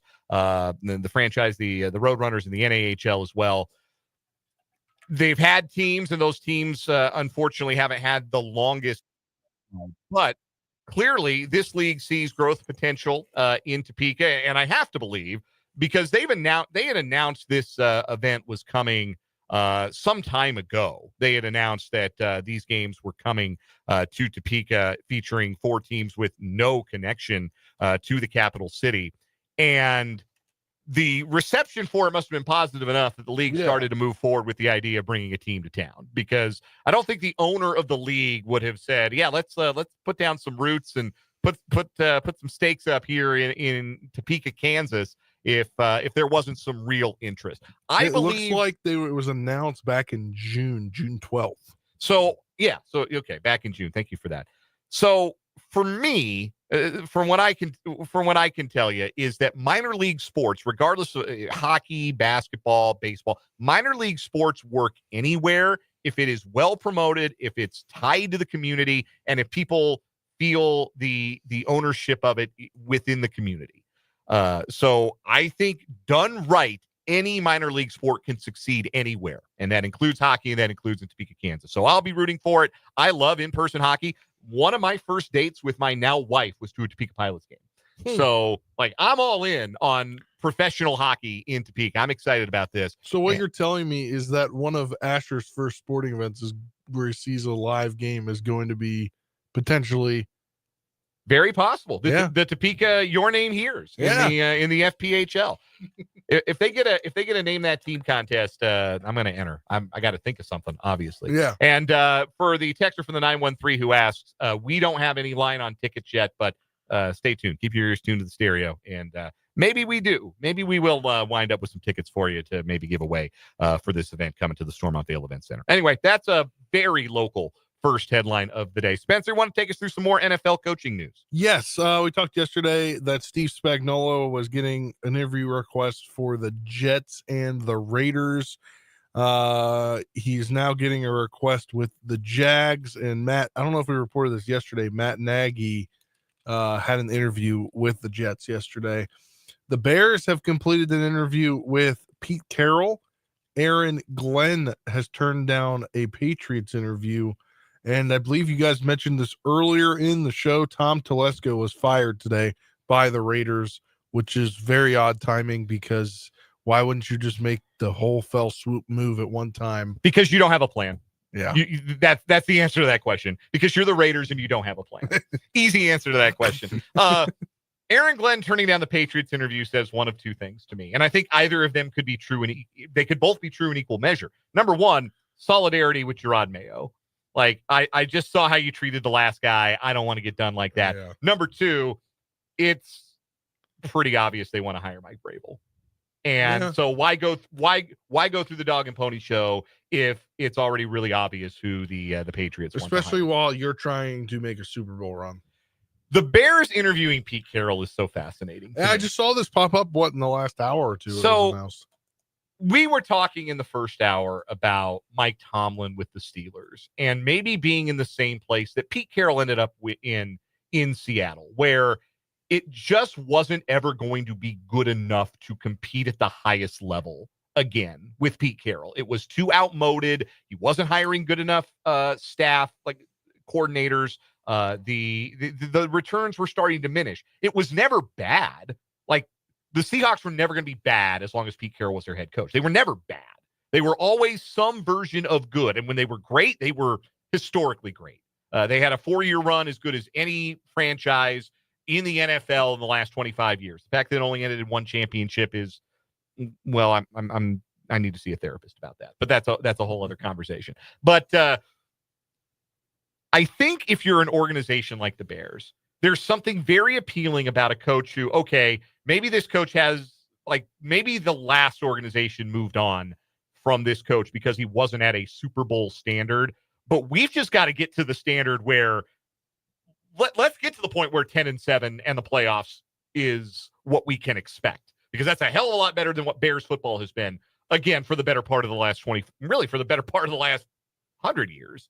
Like, you get outside the George Halas era, and the Bears have only been competitive in real fits and starts. So there's an appeal to that I understand from the Bears' perspective. Pete Carroll is also in his 70s, his mid-70s. So you have to think that whoever's hiring him understands, all right, we're not laying the foundation for like a 10-year. He's not going to be the coach in Chicago as long as he was the coach in Seattle. We're just trying to get back to competent. And see if maybe then we can go from there. Like, well, I see the vision. The problem that I have, though, is what did I just say about the coordinators he was hiring? Whoever the next coach in Chicago is has to get offensive coordinator right. Has to. Yeah. Because the quarterback is in place. The skill guys appear to be in place. You have to hire the right OC. And that's why people are calling on the Bears. I don't know if they have officially done it or not, but they want the Bears to interview Cliff Kingsbury because of the Caleb Williams connection. Yeah, and I think there's merit to that, potentially appealing about. I don't think he's a head coach. No, I don't think so either. But I'm saying, like, yeah, you got to get somebody that knows him. So that is really interesting to me. Like, I still like Pete Carroll, but I also acknowledge that 73 years old. It was time for the Seahawks to move on from Pete Carroll. And the other thing about Pete too is he was very involved in player personnel decisions. Does Chicago want to give him that kind of power? Because his scouting acumen kind of wore down once he no longer had ties to any of the players he was trying to scout, because they weren't players he tried to recruit when he was at USC. Like, there were diminishing returns on that part of it too. So I don't know. I don't think that's, like, I see the vision for the Bears, but I feel like they could do a little better unless Pete is ready to crush the coordinator hires. That's the big question for Pete, because, like, the covers 3 scheme, it's been done to death. Like, it's no longer like revolutionary stuff from him on the defensive side. And he never got defensive coordinator right his last 6 years. And really, offensive coordinator, he couldn't get right there at the end in Seattle either. So that's the issue you run into there. One other big headline from the world of college football today that I want to mention: Georgia quarterback Carson Beck is entering the transfer portal. Not entering the NFL draft, although, like, still has his name out there potentially to be in the draft. But entering the transfer portal is a statement of intent that Carson Beck plans to play college football in 2025 and does not plan to play it at the University of Georgia. This has been a move that a lot of people who are connected in college football have said is very surprising to them. Well, apparently it's not. He's gone in with a no contact designation. So not to him, it's not surprising. He probably has an NIL offer on the table somewhere. I know some people have mentioned Miami. Ohio State is probably going to be looking for a veteran quarterback after Will Howard graduates. There are some other programs that could do well with Carson Beck, but I'll tell you this, Carson Beck entering this college football season was very much in the number 1 overall pick conversations. And then we all watched him play and we're like, wait a minute, what were we thinking?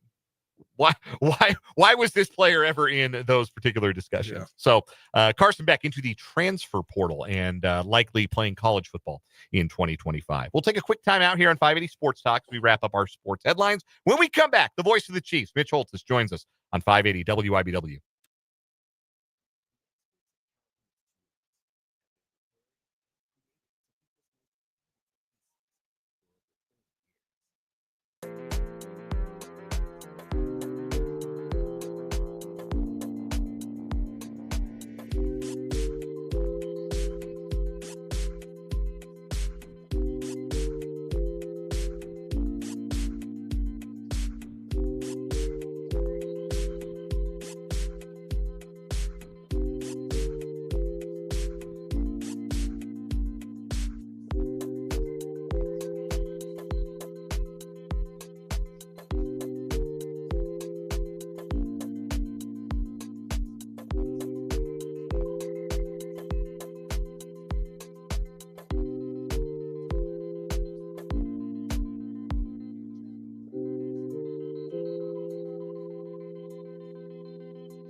527 on 580 Sports Talk. Dan and Spencer with you this evening, and we are pleased to be joined once again by the voice of the Kansas City Chiefs, Mitch Holthus, who joins us, a courtesy of Hy-Vee and Azura Credit Union, where you can contact Crystal Rippey, Kirsten McCall, or Kristen Ambergy about the credit union advantage in getting your first or next home loan.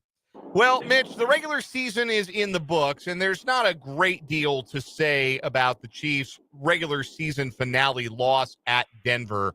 But now with the regular season done and dusted, a 15-2 record, the most regular season wins for an Andy Reid, Patrick Mahomes team, and one of the best seasons by regular season wins in the history of the league. It helps to have this bye week, I think, Mitch, to kind of take that 1,000-foot view of this regular season, which was at times a bit frustrating in getting there to these 15 wins, and look and say, man, this was quite a regular season and quite a historic one in Kansas City. Especially when you take in account the difficulty of the schedule. And first of all, the Chiefs in the AFC played every team that's in the playoffs and played 2 of them twice. So 8 of the 17 games were against playoff teams in the AFC. And then add in the Tampa Bay game, and over half your schedule was playoff teams. Secondly, was to take on the task of playing every day of the week other than Tuesday, playing at different times. So this Chiefs team really for years has been playing the most difficult schedule, and this year was no exception. In fact, in some ways, it was made even more difficult. So considering that, the injuries, which all teams had, but what the Chiefs were able to overcome, and with the everything that was put in front of them on a weekly basis, this team handled it for the most part. And so that puts that 15-2 in perspective. When you look back at the 17-game regular season, if there was a game that maybe revealed to you the personality, the character of this particular edition of the Chiefs, for whatever reason, or whatever characterizes the Chiefs to you as one of the closest observers of the team, what game sort of defines this regular season to you? I'm going to put the 3 games in 11 days. I know that's not answering your question directly, but I think it gives you a sublime answer, because to play 3 games in 11 days, 2 teams being playoff teams, 1 team desperate to win in Pittsburgh, and to win all 3 of those games, to arguably play the best of the season in those 3 games collectively, to give up 1 sack and have 12 sacks, have no turnovers and get 10 takeaways. So it was happening on offense, defense, and special teams. But I've told you time and time again and for years, what is underrated about this Chiefs regime, this time, especially the last 3 to 4 years, is how mentally tough and emotionally mature the Kansas City Chiefs are. And that doesn't start in 3 games in 11 days. That starts in March and April and May and continues to move on. But to pull off what they did with 3 games in 11 days, to win all of those and 2 of them on the road, is astounding. Tells you, again, all you need to know about this 2024 Chiefs team. Mitch Holthus is the voice of the Kansas City Chiefs, joining us here on 580 Sports Talk, brought to us by Hy-Vee and Azura Credit Union. Mitch, there's lots that people want to say about the Chiefs because we're looking for something to say about them because they don't play this week. And one of the prevailing narratives has been the discussion about rest versus rust. And it feels like we do this every year with different teams, but this is an inordinate amount of rest, a unique amount of rest for this Chiefs team coming off of the Christmas Day game, sitting so many starters as they did against Denver, and then having the bye week going into the divisional round. Andy Reid has done this before in his coaching career back in 2004, where he essentially treated the last 2 games of the regular season, one like a preseason game, only played his starters part-time, and then sat his starters in week 17 entirely before they would then go on their Super Bowl run. So obviously, Andy Reid's handled this situation as a coach just fine. The Chiefs as a team have handled a situation where they got a bye before a playoff bye, a functional bye before a playoff bye just fine. I don't expect you to reveal all of the secret sauce, but what is it about the preparation for games that would keep a team like this sharp over the course of such downtime, so to speak? Well, first of all, let me give you your first nugget of the night that deals with the whole rest discussion. Patrick Mahomes, now we'll play next Saturday. We don't know if it's the early game or the last game. And Patrick played his last game of the regular season against Pittsburgh, which would be a span of 23 days. It is the longest layoff of any quarterback in NFL history from the end of the regular season to the start of their playoff run. That would be 23 days. The longest prior was 22 days by Hall of Fame quarterback Warren Moon in 1993. Then with the Houston Oilers, he lost that year in the divisional playoff round to the Chiefs. So there's your rest versus rust. But I'm emphatic in my answer on this. And if the Chiefs lose in the divisional playoff round, it will not be because of rust. It will be because it's the playoffs. And it's like the NCAA tournament. It's a one and done. And so many factors can go into that game. But this Chiefs team has played 58 games in 3 years. 7 playoff games. I just take it because the bulk of this team joined in 2022, that 22 draft class and others. But this team has played so many high pressure, high leverage games, the toughest schedule. And that again that's empirical. That's not me just throwing it out there. And then to do what they did the last 2 years to win back-to-back Super Bowls and then to go 15-2, the rest is absolutely imperative. Matt Nagy and I were talking about this the other day, and then he mentioned it publicly, but we had this discussion a couple of times prior to the what he said publicly, and that is to get the Week 17 rest last year against the Chargers, Week 18 rest, we probably don't win the Super Bowl without it. And to get this rest this year doesn't guarantee anything, but it gives this team a chance to do something that's never been done in the history of American sport, or at least NFL, to win 3 consecutive championships, 3 consecutive Super Bowls. So this team, if it was not this team, they won't be rusty. So coach is going to bring them all back tomorrow. They will stay sharp over the weekend. They won't know truthfully until Sunday mid-afternoon who they're going to play. Coach always divides up the staff. He'll take 4 teams, look at all of them. We can play 4 possible teams. Keep in mind, though, we've played all 4 teams since the second week of December, and that's rare too. So I'm okay with the time off. In fact, I think we'll look back at it. If the Chiefs do something that's never been done before, it will be because they won 15 games and earned this bye.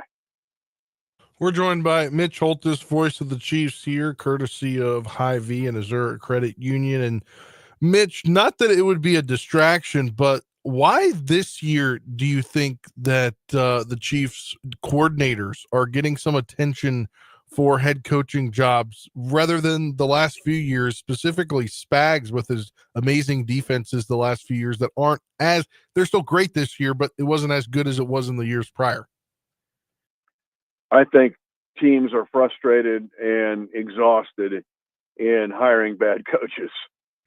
And they want to, I'm serious.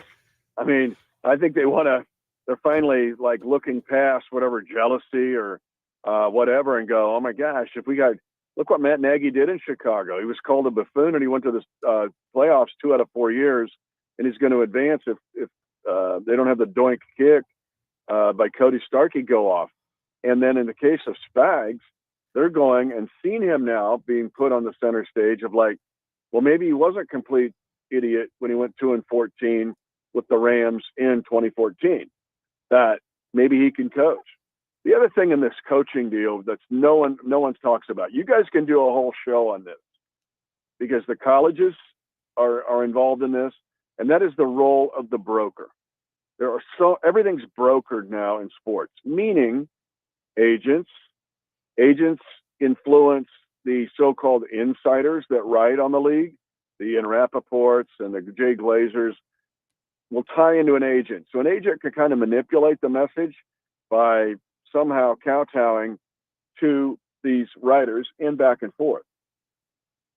The other part in hiring you guys, and I've seen this happen time and time again in colleges and pros now, it's more prevalent, is the search firm. If I hire you to be general manager of WIBW, and I used a search firm to get you that job, and you need to hire some folks on your staff, and the search firm's going, hey, we helped you get this job. How about looking at our database?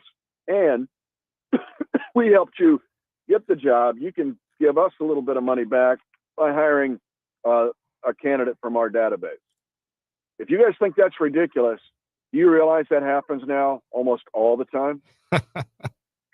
So there is a 2 or 3 degrees of separation between the person that's doing the hiring and the actual person who's going to be hired. So I think it is some folks who are in the hiring posture, whether it's owners who are sick of losing, like New Orleans now, after losing Drew Brees, they're off the map. The Saints aren't viable. The Jets are a mess. I don't know if I would advise either one of them to go to those jobs, either Spags or Nags, but some of these owners are going, well, maybe we shouldn't have used this search firm or be influenced by the agent. Maybe I'm going to look at on my own volition and go, you know what? I've watched Spags do this amazing job with the Chiefs defense for, 6 seasons. I watch his pressers. He seems to be articulate. Oh, he's been a head coach. Maybe he's the guy that can lead, where the search firm comes to you and says, I got these 14 names and Spags isn't on it. So we don't hire Spags. Do you follow that? Because that's a reality. I wish there was more national accountability to agents, search firms, and saying we use this group to make this hire. And because they're linked to future hires many times within that school or organization. Mitch Holthus, the voice of the Kansas City Chiefs. Now, Mitch, we know or have an idea of what it looks like for the players and coaches on a bye. We can imagine Andy Reid in his lab watching the games, keeping an eye on who it's going to be, and the Chiefs will know their opponent by the end of the first game on Sunday between the Bills and the Broncos. We can imagine maybe Patrick Mahomes having some buddies over, perhaps, and some snacks and watching the games, other players maybe getting together, maybe ignoring the games entirely. What does it look like for the play-by-play man? Mitch, how much of the game, as you mentioned, you and the Chiefs are very familiar with whoever the possible opponent is going to be, because all 4 of these teams have been Chiefs opponents very recently. Yeah, no question. No, I'll watch every second of every game pertains, and actually all 3 of these are going to pertain to us. If the Broncos would win, then we know it's going to be the Broncos, right? The 7th seed. But that game is not until noon on Sunday. So the other 2 games are in play. We don't know if it's going to be the 7th seed. Could be the 6th seed. That's Steelers. That's the 3:30 game. The early game is the Chargers and the Texans. And if the Chargers win, it could be them, right? Or the Texans at the 4. So all of these games are in play. And I don't know if the NFL did it on purpose, but wisely, we won't know our opponent until the 2 versus 7 game, which is Bills and Broncos on Sunday at noon Central Time. So what does the play-by-play guy do? Now, he uses some of the week to try to get caught up. I met today. I was in your town. I had to have a meeting with Russ Briggs and Kent Briggs. It was something that needed to be done, but I'd postponed it, excuse me, since the beginning of the season. But it needed to be done. That's one example. There's about 15 other things that I've done to try to catch up. Now, I also use it to research my own team. And let me just give you some examples, because I'm guessing you're wanting some nuggets. Absolutely. Okay. Let me direct you for a further discussion of this, or a listen, if you will, is to the podcast that I did yesterday with Matt McMullen. And I put the equation out there, E squared equals ? Solve the variable, which is playoff experience, young playoff experience, young successful playoff experience, plus a newfound energy equals what? We don't know. But let me give you an example. Here's a nugget for you. The defensive backs on this team, the 9 defensive backs currently on the Chiefs roster, Any guess of in 41 games what their record is in the playoffs? The 9 defensive backs on this roster, not a lot, not a big number in the loss column. I'll tell you that. No. Yeah, very minimal losses. Here it is, 39-2. Wow. And the only 39-2.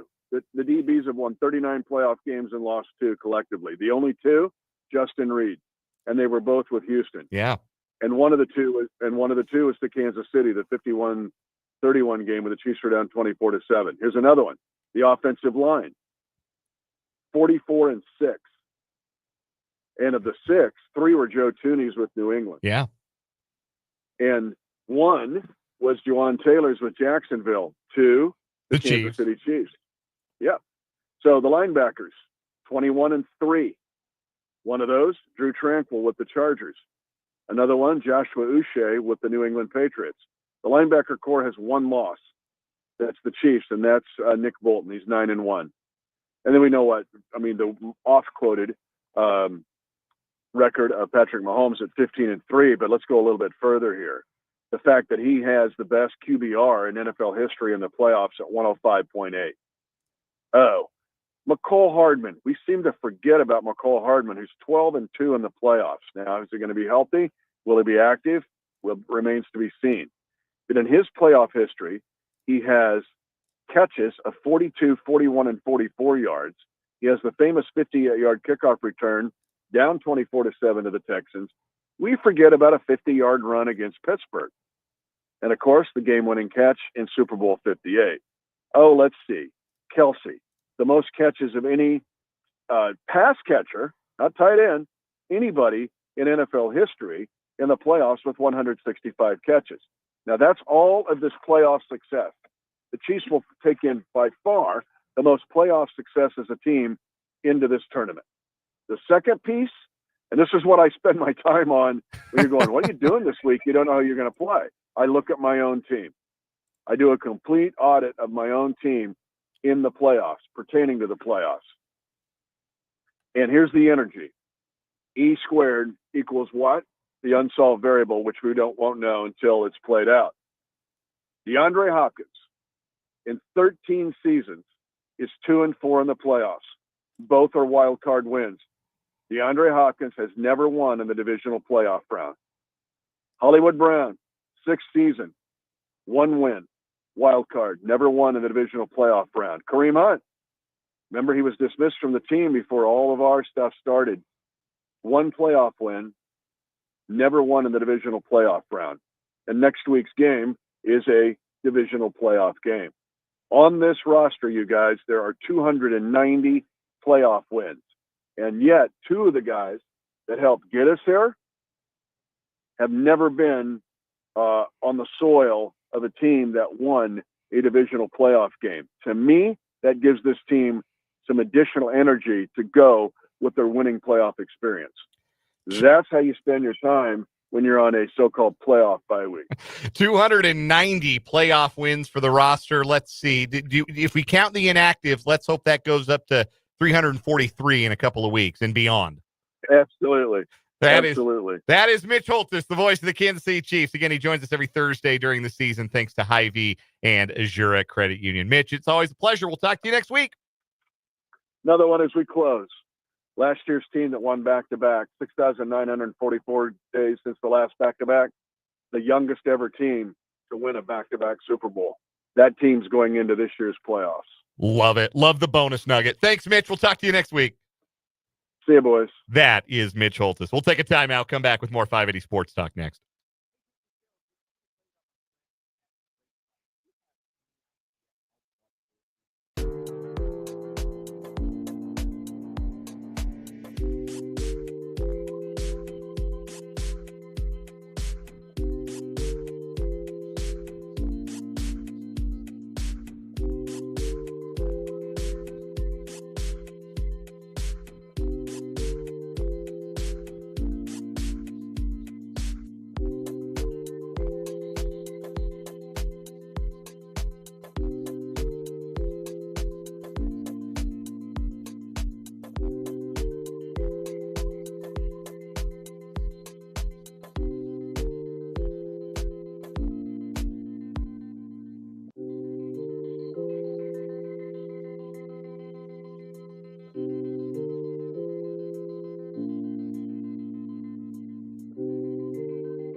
5:50 on 580 Sports Talk, rounded third, heading for home on this edition of the program.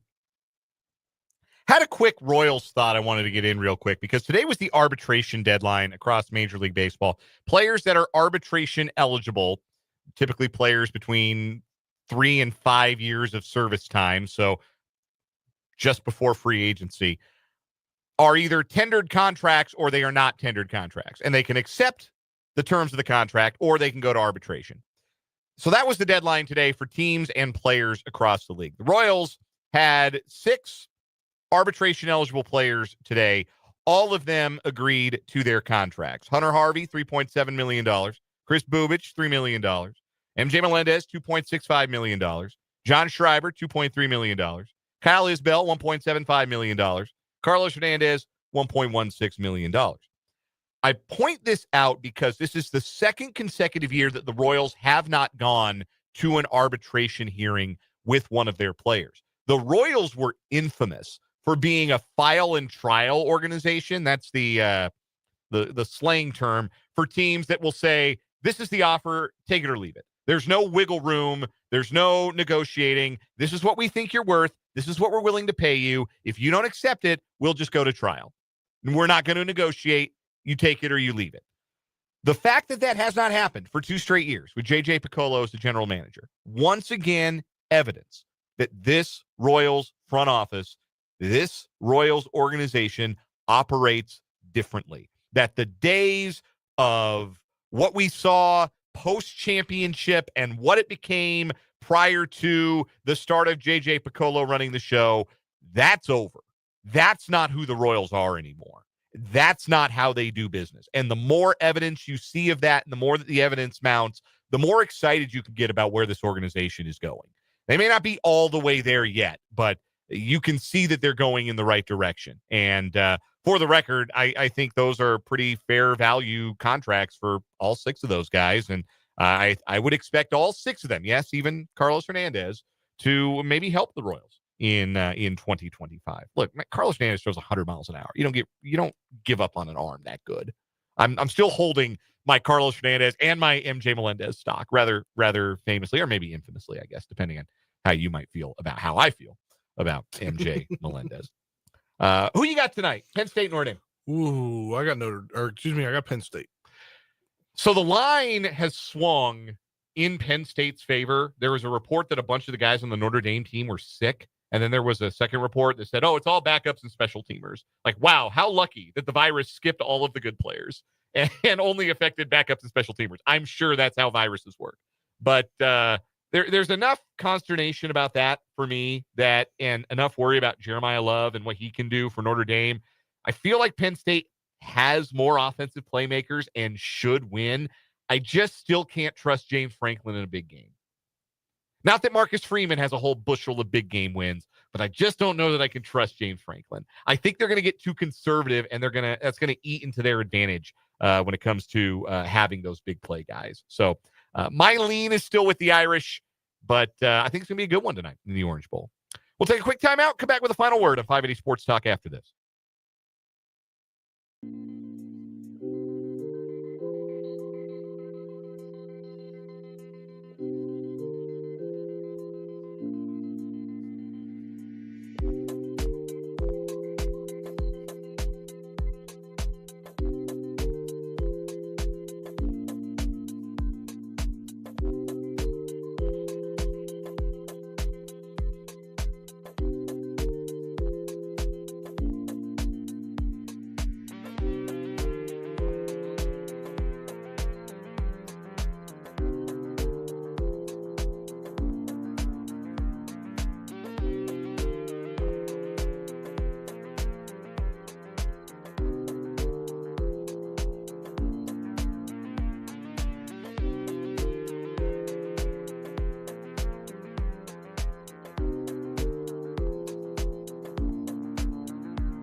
final word on 580 Sports Talk for this Thursday. Spencer Dupuis, lead us off. Yeah, so I've been able to get out of my apartment since Tuesday. Could not on Monday, worked from home, attempted to get out, got stuck in my complex, but that was Monday. I got stuck literally yards, less than a football field from our building this morning. You're very brave to share this story. And it was quite annoying because I was literally, I could see WIBW in the building. And one day I'll have to tell you about the time I ran out of gas right there. Okay. That's worse. Yeah. No, I don't feel that bad. I hope that helps because it's one thing to get stuck in some snow, man. It'd be like that sometimes. I ran out of gas in that same spot. Man, I thought Jake LeBon was going to cry. He was laughing so hard, just staring out that front window, just laughing at me. That was a tough day. Final word for me today on the program. Steve Spagnuolo is going to interview with 3 NFL teams tomorrow. Just saw this. He's going to do Zoom interviews with the Jaguars, the Jets, and the Raiders. That's being reported that he's going to do 3 interviews. And I certainly hope he doesn't take a head coaching job in this cycle because I don't think any of the head coaching jobs, other than the Bears, maybe, I don't think any of the coaching jobs are that good. And I think any of these coaching jobs are just setting up a guy to fail. And I don't like that for Steve Spagnuolo, who should have a real opportunity to succeed because he didn't really get one his first time as a head coach in St. Louis. So I hope he gets an opportunity to succeed wherever he gets a head coaching job, if that does happen for him again.